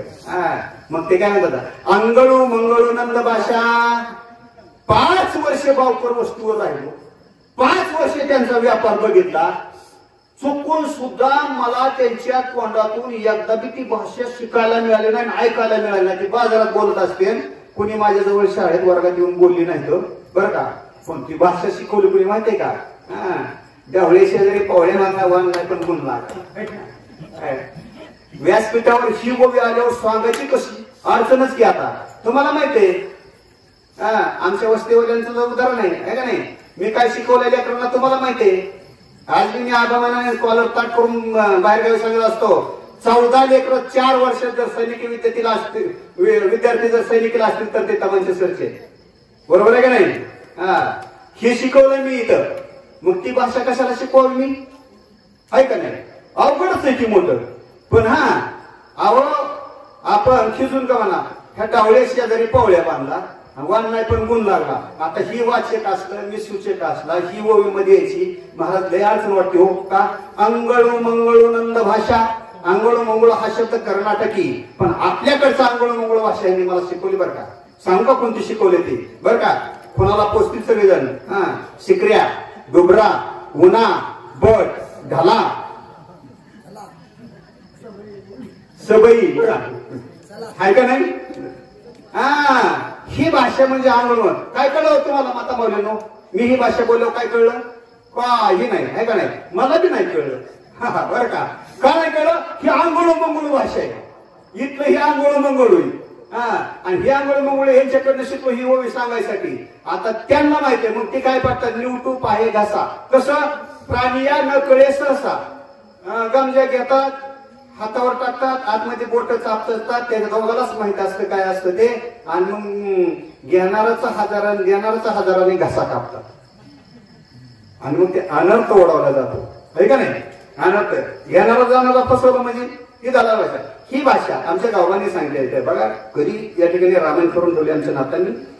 ती भाषा इथं तेव्हाची अजून बी सारखी हो. मग हे द्वैताचं दलाल झालं जिथं स्वतःचे ही साधतात आणि दुसऱ्याचा घसा कापतात. रागणं काही येऊ बरं का. आपला तो व्यवसाय आहे का नाही. निश्चितपणे केलाच पाहिजे. जिथं 2 पैसे मिळतात ना तो व्यवसाय केलाच पाहिजे. ठामपणे मला एवढं कळतं. प्रपंच कशा असावं आपण काय भरत आहेत का. अशा प्रकारचं असणाऱ्या म्हणजे या ठिकाणी आंघोळ मंगोळ भाषा आहे. त्याच्यामुळं अनर्थ ओढवला जातो. आणि अनर्थाला सामोरं गेल्यामुळं मग त्या द्वैताच्या संसारामुळे दुर्दशा ओढवल्या जाते. वाचा माऊली. भरत नगरी लोकांच्या त्वार सोया उदिमय होता वेदाचा संचार ते सत्वर. परंतु आमच्या भारताच्या नगरीमध्ये लोक चतुर आहेत, हुशार आहेत, ज्ञानी आहेत. हे जर असं कोणी आम्हाला फसवायला गेले, द्वैत संसाराला गेले ना त्याची वृत्ती सत्वर छेदीची मुळापासूनच. मनाच्या वृत्ती असतात का नाही. सकारात्मक नकारात्मक. नकारात्मक वृत्तीला सकारात्मकताच बदलायला लावायचं म्हणजे हे भारताचं सानिध्य भक्ती मार्ग. म्हणून तिथं द्वैत शिरत नव्हतं. एक एक उदिमायसा कळ सगळ्या द्वैताचे देते कोण दशा परम परेशा विनटले. सविस्तर सांगतो पुढे पळतो. एक एक उदिम ऐसा, एक एक व्यापारी ऐसा आहे, गडगंज असा. आकडूप आहे आकाशा. आकाश तत्व मगाशी मी सांगितलं पिंडाच्या कानाच्या ठिकाणी आहे. आणि आकडूप आहे आकाशा म्हणजे ते आपल्या अधीन करायचंय. कशाने? शब्दाने. कोणत्या? रामनामाने. आणि मग परम परेशा विनटले. ज्यावेळेस ते शब्द आपण ऐकू आपल्याला त्याचं आकलन होईल तेव्हा आपला देह परम परेशा विनटले म्हणजे देव पाहावया गेलो, देव होऊनच ठेलो. ही अवस्था कधी होते? या परम परेशाची उकल करून सांगतो. 4 वाचा परा पश्यंती मध्यमा वैखरी आपण ब्रह्मपत्रामध्ये ऐकलेलं आहे. त्या 4 वाचा, या 4 वाच्याच्या व्यतिरिक्त आमच्या भक्त हनुमंतरायाला 5व्या अविर्वाच्यात जाऊन प्रभू रामचंद्राला उद्बोधन करावं लागलं कुलगुरु वशिष्ठाच्या श्लोकाच्या माध्यमातून.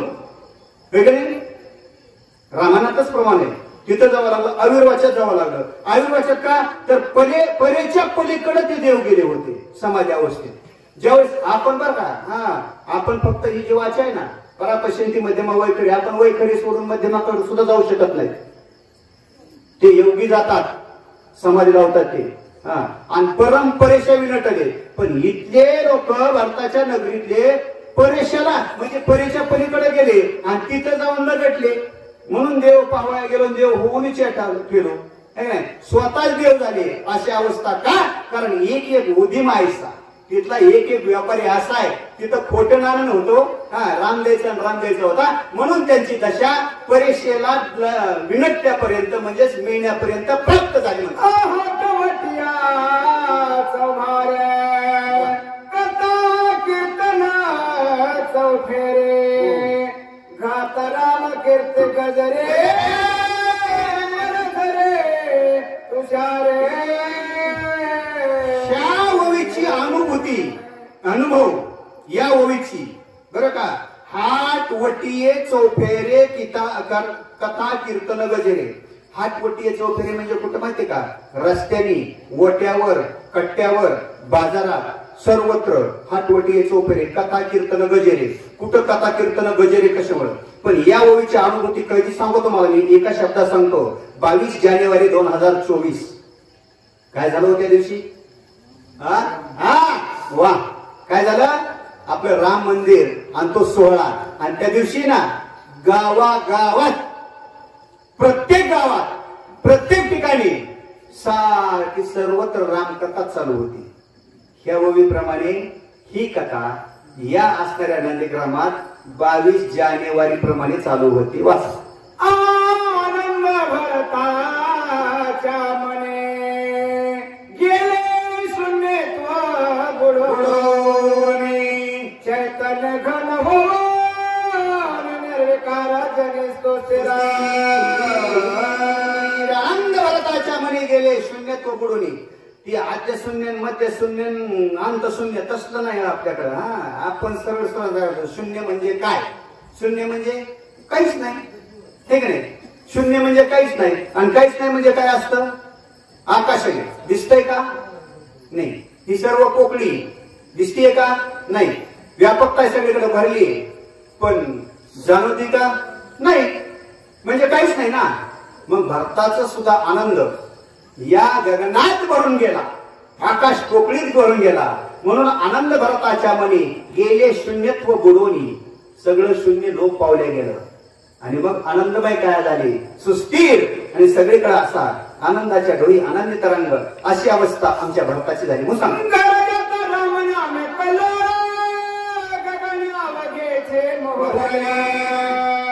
मग से फळ लगन आले ऐकी झाले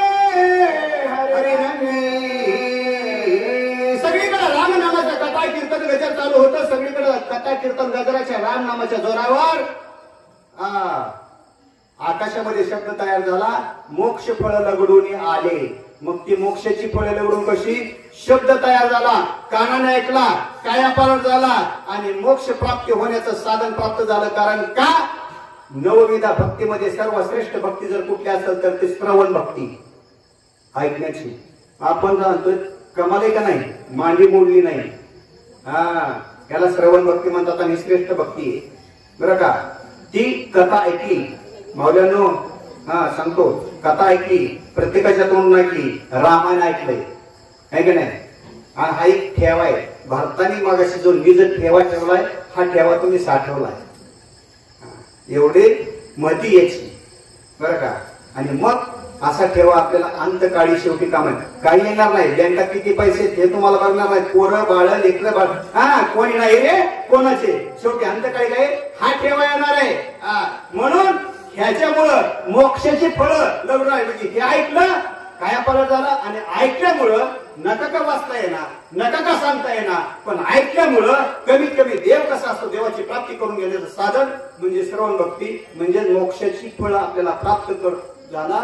या कथा कीर्तन हरिरंगिनी गजराने वाचा.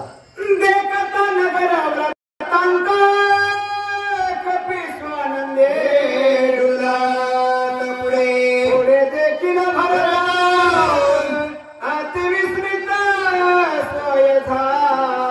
आमच्या नंदीग्रामाचा नवे नगराचा वृत्तांत सगळा समाचार आमच्या हनुमंताने बघितला, आणि पुढची अवस्था भरताची बघितली. स्वानंद स्वतःला झालेला परमानंद, याच्यावर आनंदाच्या डोही आनंदी तरंग अवस्था आमच्या हनुमंतराय झाली. जलद जटाधारीवर कंबर तपस्वेश मनोहर राजवलोचन श्याम सुंदर मनोहर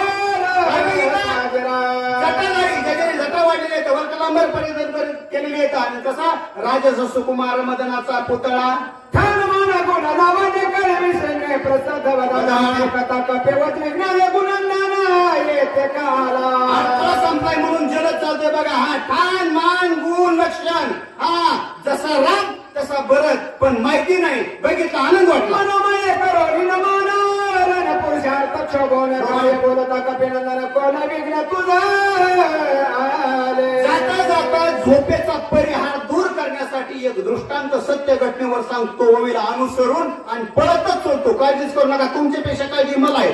जबाबदारी सुटविली माझ्यावर मीच लांबिलो कसं होते असं हा चला चला सांगतो. मनोमय करुणी न मन समोर असणाऱ्या भारताला आमच्या हनुमंतरायांनी बघितलेलं आहे. पुढे राम दिसतात भरत नाही दिसला आणि म्हणून मनोमन मनापासून आणि मनातली मनात नमस्कार केला. दोन आहेत का मनोमन मनापासून आणि मनातली मनात काय बोलून दाखवला होता का नाही.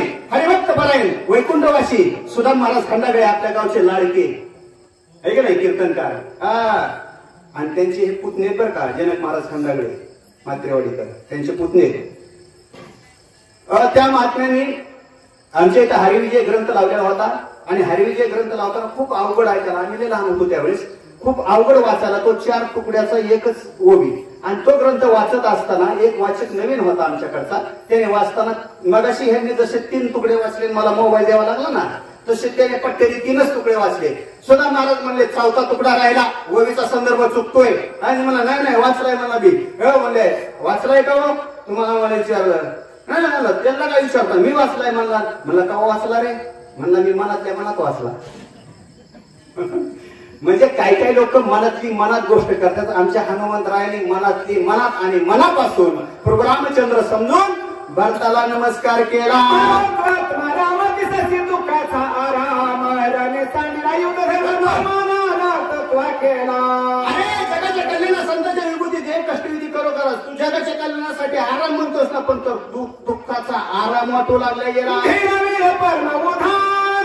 प्रवीण माचुरा ओराने गर्द त्या लटके वीर वीर सूर स्वतःला बोलतोस म्हणजे एवढंच नाही स्वतः नाही 6 शास्त्र 18 पुराण तुझं नाम कीर्तन करतात ना खोटं लटके तू कोळशिरा लटके तुझे व्रत सकाळा लटके तुझे प्रताप लटका केवळ पुरुषार्थ देवाला शिवाय देवाला म्हणा देवा तुझं सगळं तुझं कुळशी सगळं काही खोटं तुझं पुरुषार्थाची नाही काही स्त्रीत्वता तुझं नाही न पोषकावून पाहिजे तोही लटिका.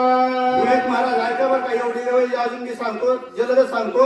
काय म्हणतायत हनुमंतराया पुढे राम समजून भारताला म्हणतायत तुला गडी म्हणावा तर गडी नाहीस बाई म्हणावं तर बाई नाहीस एवढंच नाही तुला तृतीय पंथामध्ये म्हणजे हिजिडा म्हणावं तर ते नाही त्याच्या पुढचाच तू का बरं का इथं असं म्हणतायत.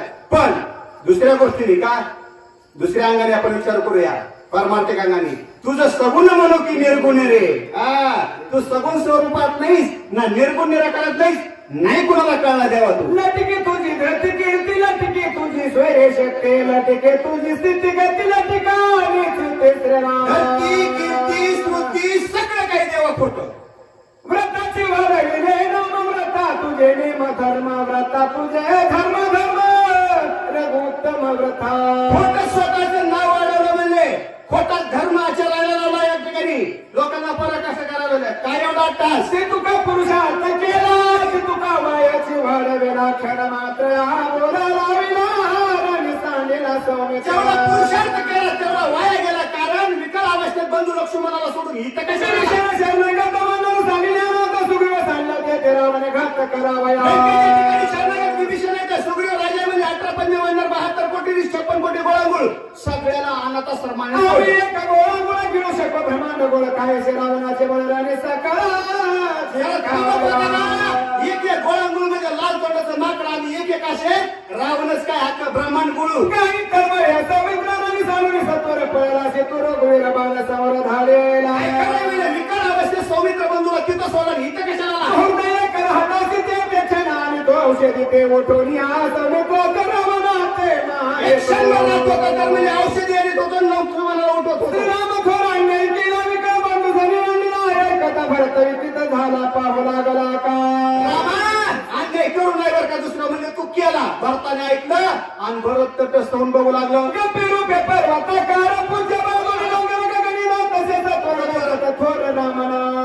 एकाने मला प्रश्न केला, म्हणजे सर तुम्ही एवढा अर्थ सांगता, भरताची हनुमंताची नंदीग्रामाला भेट झाली, त्याने तर पर्वत घेऊन आला होता एवढा द्रोणाद्री, मग ते हाताने भेटल्यावर पर्वत कुठं होता? त्याचं उत्तर इथं आहे, उच्ची बांधवली पर्वत शेपटामध्ये बांधला होता. आणि उपटताना सुद्धा मग शेपटाचाच तिडा टाकून उपटिला होता, आहे नाही? शेपटात आवडले पर्वत, महाकाय भीमरूप, हा कोणतरी भयानक म्हणजे असणारा रामदूतच असला पाहिजे. भरताने अनुमान काढलं.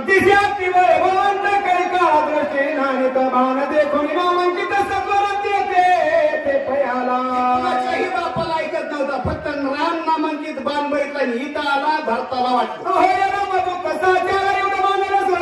पर्वत घेऊन करावया असं कुठंतरी घोलांतरी उद्या लागलं आणि त्याचा समाचार घेण्यासाठी पर्वत घेऊन चालला. येते का हा पाताला कुसा व्रतांत महिला 14 वर्ष पाठी भेटला रामे धागेला कृपाळुत्रे. माझ्या प्रभू रामचंद्र दयाळू कृपाळुत म्हणले 14 वर्ष मी तपश्चर्या केली, आज फळाला आली. विचारून म्हणले जरा ह्याला तरी. श्रीराम दिन दयावरोध भावार्थ भुकाळू रामस प्रेम स्नेहाळ प्रताप पाळा. राम दीन दयाळू भावाचे भुकेलो, ज्यांना देवाला फक्त भाव लागतो बाकी काही नाही, तसे माझे राम. राम जीवाचे जीवन राम जीवाचे अंजना जीवन समाधान रामचे धन. राम जीवाचे जीवन येतात, चितघान असणारे स्वस्वरूप प्रभू रामचंद्र चैतन्य घान मूर्ती. का राम कथे विनयत बहु दिवस होत पीडित रामे कृपा करून तोडित कपी पर्वत पाठविला. माझ्या माहितीप्रमाणे 30 वर्षातून रामायण लागलं. इथं खरं कुठे एवढ्या दिवस ऐकाय भेटलं नाही. भरत म्हणला 14 वर्ष ऐकाय भेटली नाही रामकथा. बरं झालं आज तरी भेटली. याची पुसत रामकथा विस्तार करून त्वरिता सांगेवानरा हातीच्या याला जर विचारलं तर ही नक्की रामकथा सांगल, कारण लय हुशार दिसतंय. ऐसे विचारोनी मनी भरत सागर राम श्रवणी पुसत झाला तत्क्षणी प्रेम करून कपिसे. आणि मग असा विचार करून भरतानी सादर असावे. ऐकायला बरं का, सादर असलं तर सगळं करायचं. आणि म्हणून सादर झाले म्हणजे हा नक्की सांगल. आणि रामकथा सांगण्याची गळ घातली कशाने? भावानी, म्हणजे भाव ठेवून. कोण कैसा आला ती कोठून पुढची पर्वत काय म्हणून राम भेटी तुझं कैशानी कोपे करोडी बोलसे. आबा गायवाना आबा 18 प्रश्न विचारले तिथं बरं काही. कुणी? भरतानी हनुमंताला. कोण कुठला कुठून कसा आला? राम कैसा कोठीला कोण तुझं कोपाय काय कारण कोठे पहिला लक्ष्मण वानर गण. कुठले राम कुठून आला? कुठले वानर गण कशा काय आला? कुठला विभीषण शरणागत पडले, कुठला लक्ष्मण पडला, कोणत्या रावणा बरोबर येऊ दो. पर्वत कशा लागी नेतो कशासाठी तू गेला पर्वत का उपटून आणला मुखामध्ये सरकार नाम रामाचं स्मरण का? हा संभ्रम माझा संदेह गुवाचे दवा महाभाव जने उदास होती पहो कथा न सांगत. संशय ही शंका ह्या प्रश्नाचं उत्तर मला तू दे. तुझे दुखी नाम स्मरण म्हणून तू झालो मी शरण तुला ते घाल तो लोटा गेला कथन माझं सांगा. एकच कारण तुला शरण येण्याचं कारण तुझ्या मुखामध्ये नाम आहे आणि नामापर्यंत होता नाही रे अन्यथा. प्रेमाचा संपूर्ण प्रेम बांधलेला कपिला ओळखवणे हा भरताचे राम म्हणून राम हा प्रेमाने भरलेले भरत आहेत आणि दुसऱ्यालाही प्रेमात अडकवणारे भरत आहेत. बघितलं ओळखलं पण या ठिकाणी राम म्हणून नाही, भरत म्हणून नाही, राम म्हणून बघितलं. आणि उपासात्मक हनुमान काय म्हणताय? उपासमेचे कपिनाथच रामा ते वर्णित सूक्ष्म स्वर्ग कथानंद सदजित सांगत. सूक्ष्म अनुरेणुनी तुका आशा एवढा असं सूक्ष्म रूप धारण केलेलं देवाविषयी असणारे हनुमंतराय काय म्हणताय? किती नेनचे पण घेसी ते प्रेमा गावेचे जगाचे जैसा ठकवितो तैसा माझ्याशी.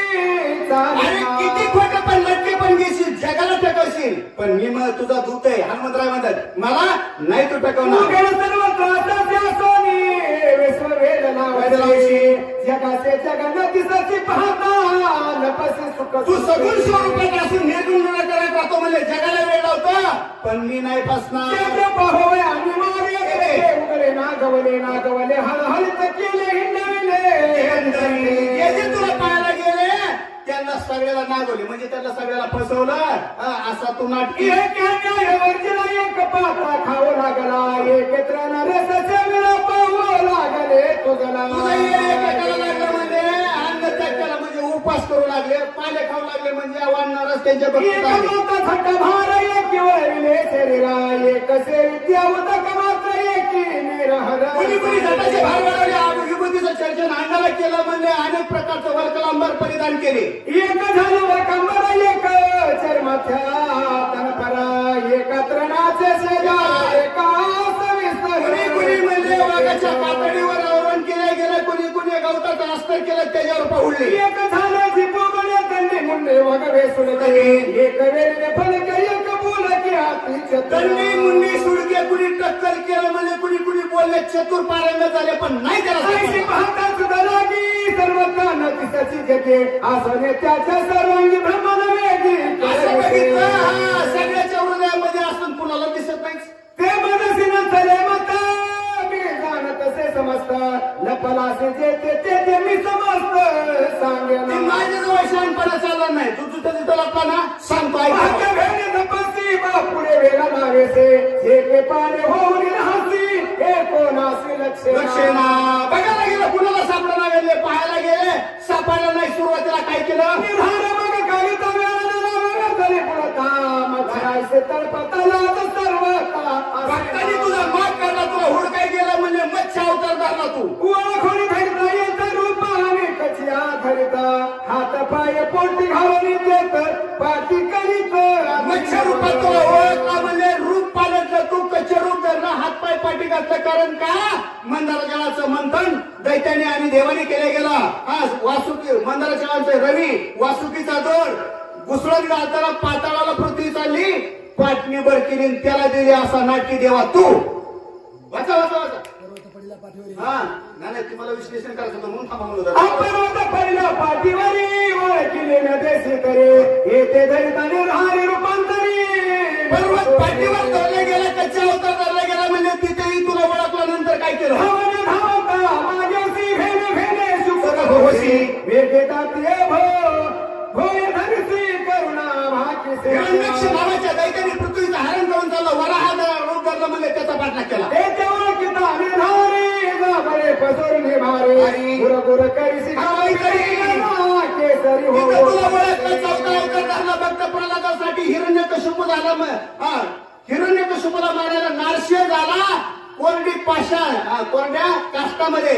खांबावरील आता महाराणी दुर्जना खांबी नारायण प्रकटले केशत कट भारी हाते धरून अंगावरे सदर चरणी कागरी करीसी बोवर्या पाहत्यासे नरना केशरी आत्ता बाहेर शस्त्रांनी अस्त्रांनी दिवसाना रात्री खांब त्याला धरला आडवा उंबऱ्यावर चिरला म्हणून उंबऱ्यावर बसायचं नसतं बरं का वाचा निर्धारिता निष्कंठ होसी पुढे भिकारी रंग येन कुब्ज होण्या देख बळी पाशी भीक मागे तिथे ओळखला म्हणल्यानंतर बटूचा अवतार धरला बळी जवळ गेला आणि भीक पाहिजे गेला पण बळी काय केलं राजा चतुर्भारी त्याने ओळखून निर्धारे भरून याद्वार पार करी बळी राजा चतुर्भारी ओळखला तुला त्यांनी द्वारपाळ केला पाताळात बळी घातला बळीचे हातवर राहिले पण द्वारपाळ करून तिष्ट उभा केला मग सांगता मागणे मग पुणे तिथून पुढे रूप पालटलं म्हणजे तू नंतर परशुरामाचा अवतार घेतला रेणुका मातेसाठी अगोदर शिरच्छेद केला आई आई रडू लागला पण काय झालं लटकीचं मोकळण्या धाय माय माय माय लोक म्हणती झाले काय पुरं पाहे केवळे रडू लागला आई आई म्हणू लागला लोक म्हणले काय झालं अहो 3 वाजा आले तरी 5वा तास चालू आहे म्हणलं आताची पाहता रोकडे किती मिळविले माकडे सागरे तरुणी गुडे लंका केवाले अरे काय माकडे जमा केले आणि सागरावर म्हणले दगड तरंगावं लागले सेतू बंधन केलं ना काय तुझं नवल देवा महाराज महाराणीला लक्ष्मण शरणागत बिभीषण तोही सांगून पुढे गेला लक्ष्मण महाराणात मारला म्हणले बिभीषणाला तिथं सोडा तिथून पळाला मी मारुती लपसीन चले मध प्रत्ये मोठ चाला शीघ्र गतीवर मला पत्ती उठवाया राम मी मारुती तू देव मी भक्त उठ चल ठेवणे मोहचे मंती ठेवण्या दिनवते हो न म्हणून मध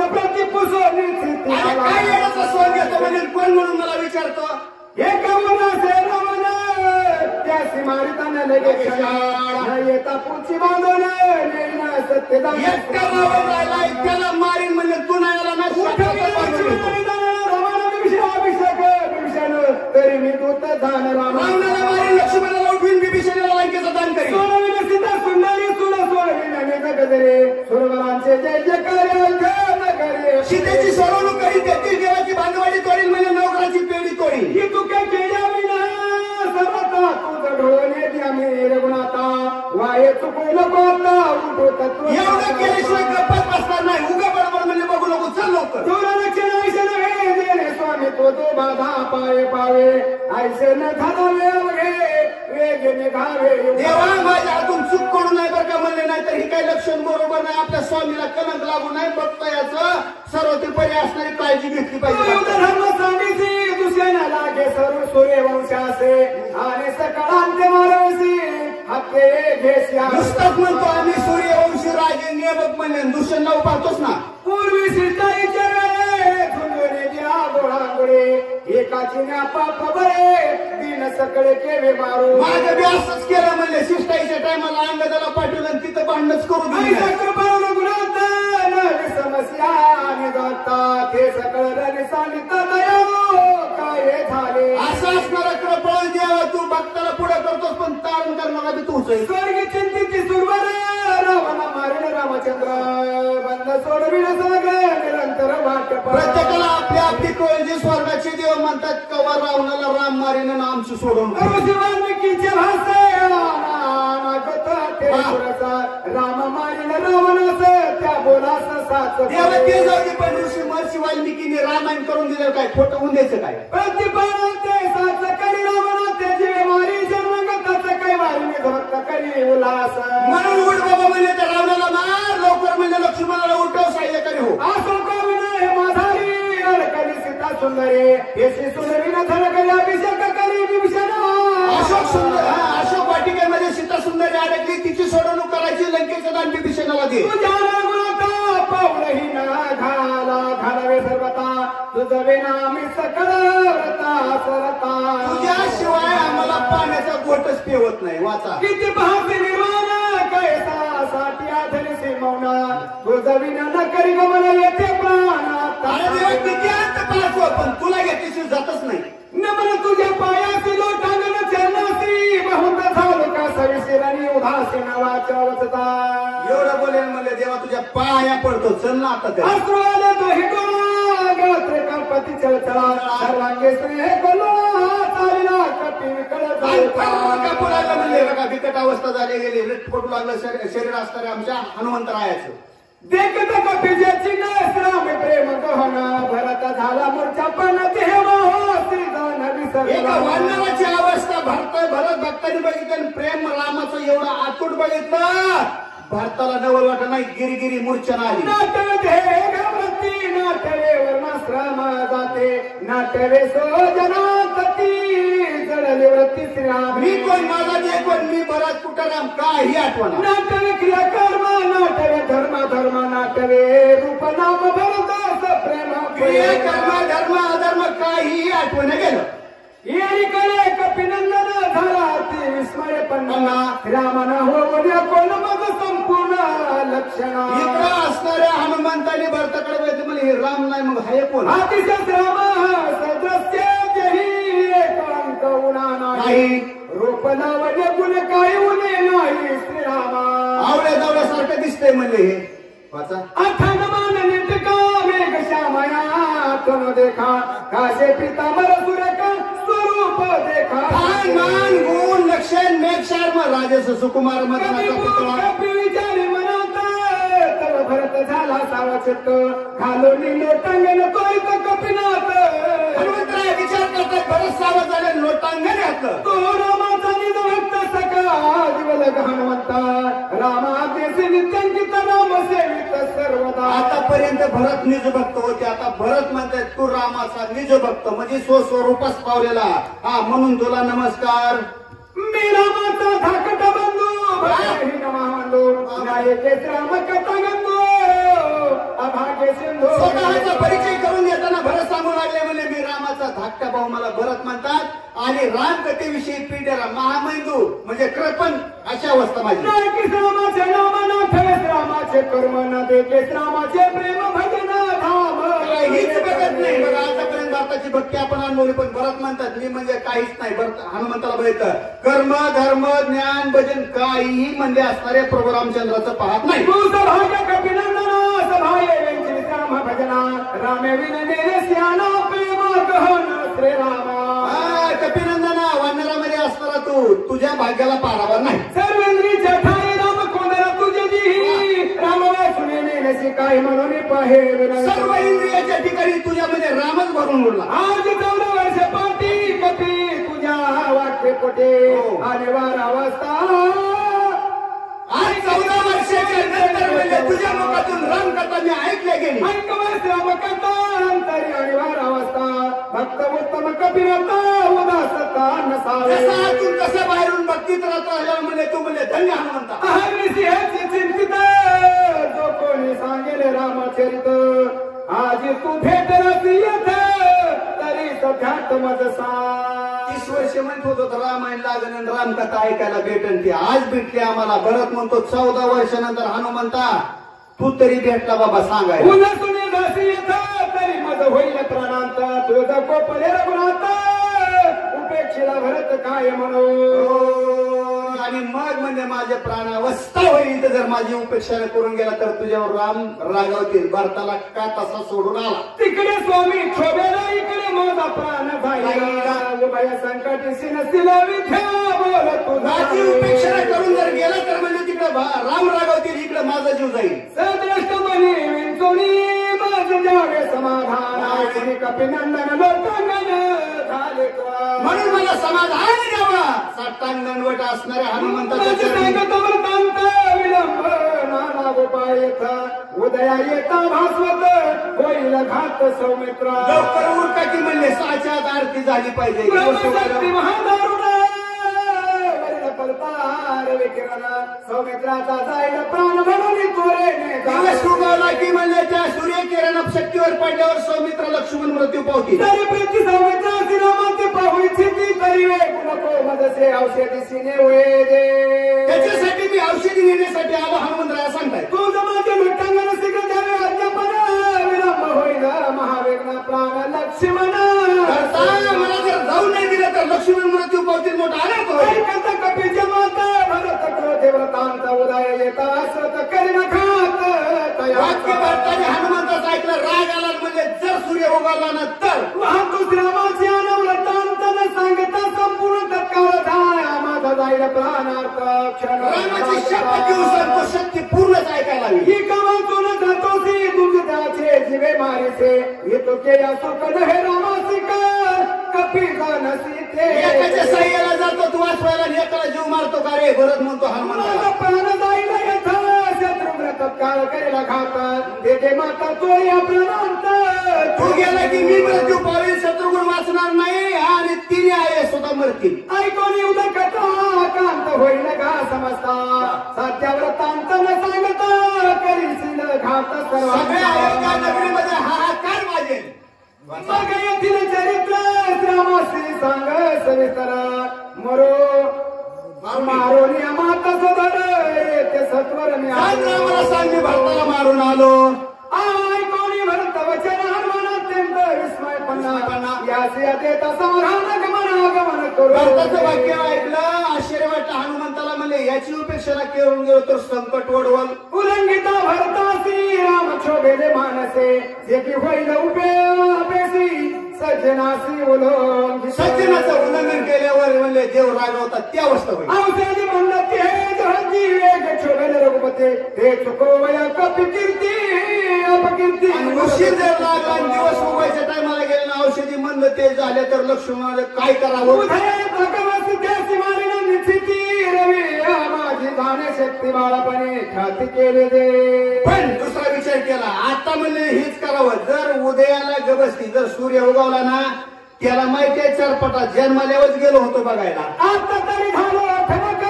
राम भजन यावचक रवे बापुडे कोण मच्छक उदय देख यावं या कनक म्हणजे आता मोठा झालोय वरून राम भक्तीत म्हणजे आचारलोय बघू कसा उगवतो आईच्या विचारून मानसी छळणे पुष्य भरतासी उदय तारविष्या अनाथासी मनात विचार केला आणि भारताला म्हणला सूर्य उगवला तर ऐकून कपीचा उतार बोलले भरताचे अंकार ओ बोल वादळीले खरतर कपी हनुमंताचं वाक्य ऐकलं भारताला वाईट वाटलं हृदयाला चटके बसले न साधता राम कार्याची उदय पावता नविसे समोर देखीसे नियाच्याची बाणा घेस्या काही भाग साडेपर्यंत जर उदयाला जर सूर्य आला तर म्हणजे एका बाणाने त्याला दमन करेल तू उशीर होईल तरी तरी सपर्वत बाणागे पैसोनी आशा राम शरीरी क्षण माझा रे पावविना तुझे मनाची गती जर कमी पडली ना तर बाणस पर्वतासहित बाणावर बसून लवकर पाहिजे हनुमान देव समाधान सावधान परिसा एकंदर स्वामी जनार्दन गुरुला शरण जाऊन सांगतात गाव आपल्या नातांना शरण जाऊन सांगतात गोड कथा रामाची ऐका गुन्हा कतारा शब्दा सेव परित तो झाला हार देताना सांगतायत की हा निजरूपी शब्दाची उपेक्षा न करू शब्दाला शब्द लावून अशा प्रकारचा सुंदर रचना आमच्या गावबानी सुद्धा केली निजरूपी न झाला तरी न राहे उगवला निज कथा गवया महिला राहू ठेला साक्षेत्वे चला बा थोडा आता परिहार लागला या आता काय श्रीमणी नाटकावर बी झालं तरी परिहार लागला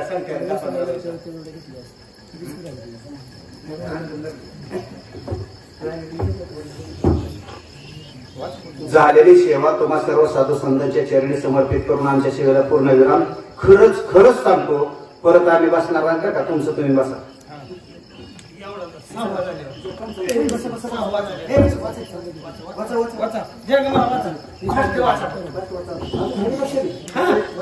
डबल घ्या काय टेन्शन घ्या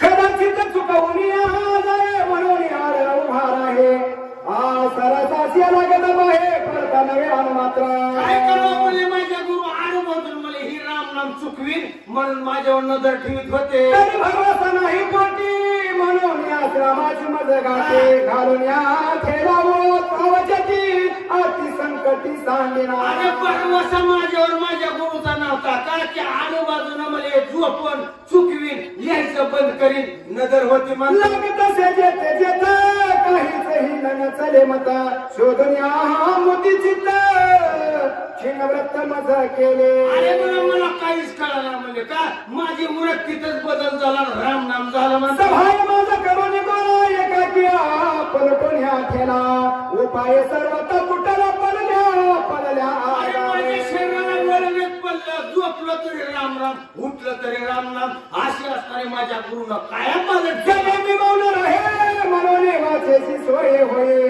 निज कीर्ती सोय काय करू काय मी आता अरे माझी 3 अवस्था झाली जागृती सुसुप्ती आणि अशा 3 अवस्थेत मला मी झोपलो तर राम नाम असे माझा बदल झाला काही न झाले सर्वता चौकड्याचे तत्वता शरण अनुभव साधू संता विचाराता माझं काय करू म्हणजे माझा काय पालट झाला तुम्ही साधू संत माझ्यावर कृपा करा गावा बोलू लागले प्रेमाचे बोल प्रेमे उथळ किया सखोल हे पदबंध युक्ती जुत्पत्ती रीग नाही अरे बाबा म्हणजे असणारा तुमच्या असणारा प्रेम आहे तुमच्या प्रेमामुळेच मला या ठिकाणी पुढलं असणारं कथन लिहायचं अवदान भेटलं मला राम रमात देऊन हाती रामनी कीर्ती हा माझ्या हातात लेखणी दिली कारण मी निमित्त होतो म्हणून रामानं माझ्याकडे असणारा लेखणी देऊन हे रामायण पूर्ण केलं या लागी का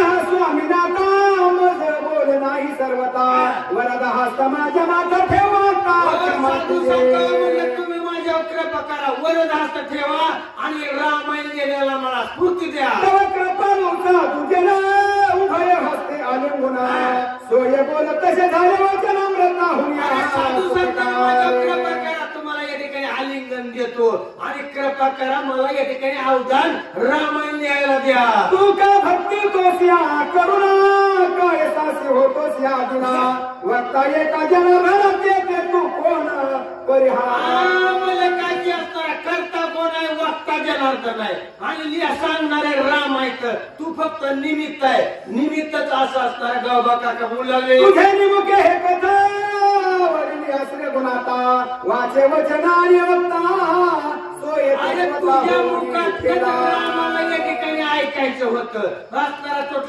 सांगणारा तोच लिहिणारा तोच तू फक्त निमित्त कारण आहे ओंक करुण्या मगैसी आवले सोनेच्या मानसे ध्याने वाजव्या तैस्या तैसी सबंगमास केस्या सारून की मंजूळ बोलविता त्याने वेगळा असे तसं मला ठिकाणी जो असणारा त्या ठिकाणी फुकमा असणारा बासरीला फुकायचं फक्त फुकायचं काम करतो त्याच्यात आवाज काढणार प्रभू रामचंद्र आहे असा पर्याय देऊ लागले आयसे निजक साधू वचन विनविला एका जनार्दन उल्हास पाऊल चौघड लोटांगणे अशी असणारी कृपा साधू संतांची त्याच्यावर माझ्या गुरुच्या गुरु जनार्दन स्वामीची कृपा म्हणून मी या ठिकाणी असताना शरण आलो पुढील कथा संधान भरत राम कथा श्रवण करुणे कपेचे पूजन बाणे बसोन शेवटची ओवी लावा म्हणल्याबरोबर लावा हनुमंताला पर्वत सहित बसवणार आणि या ठिकाणी कुठं त्या तराळींच्या इथं लावणार रामायण कांडे का करते का भरत भरत मुहूर्तम नाम सप्तम अध्याय गोडा श्रीरामार्पणमस्तु पुण्य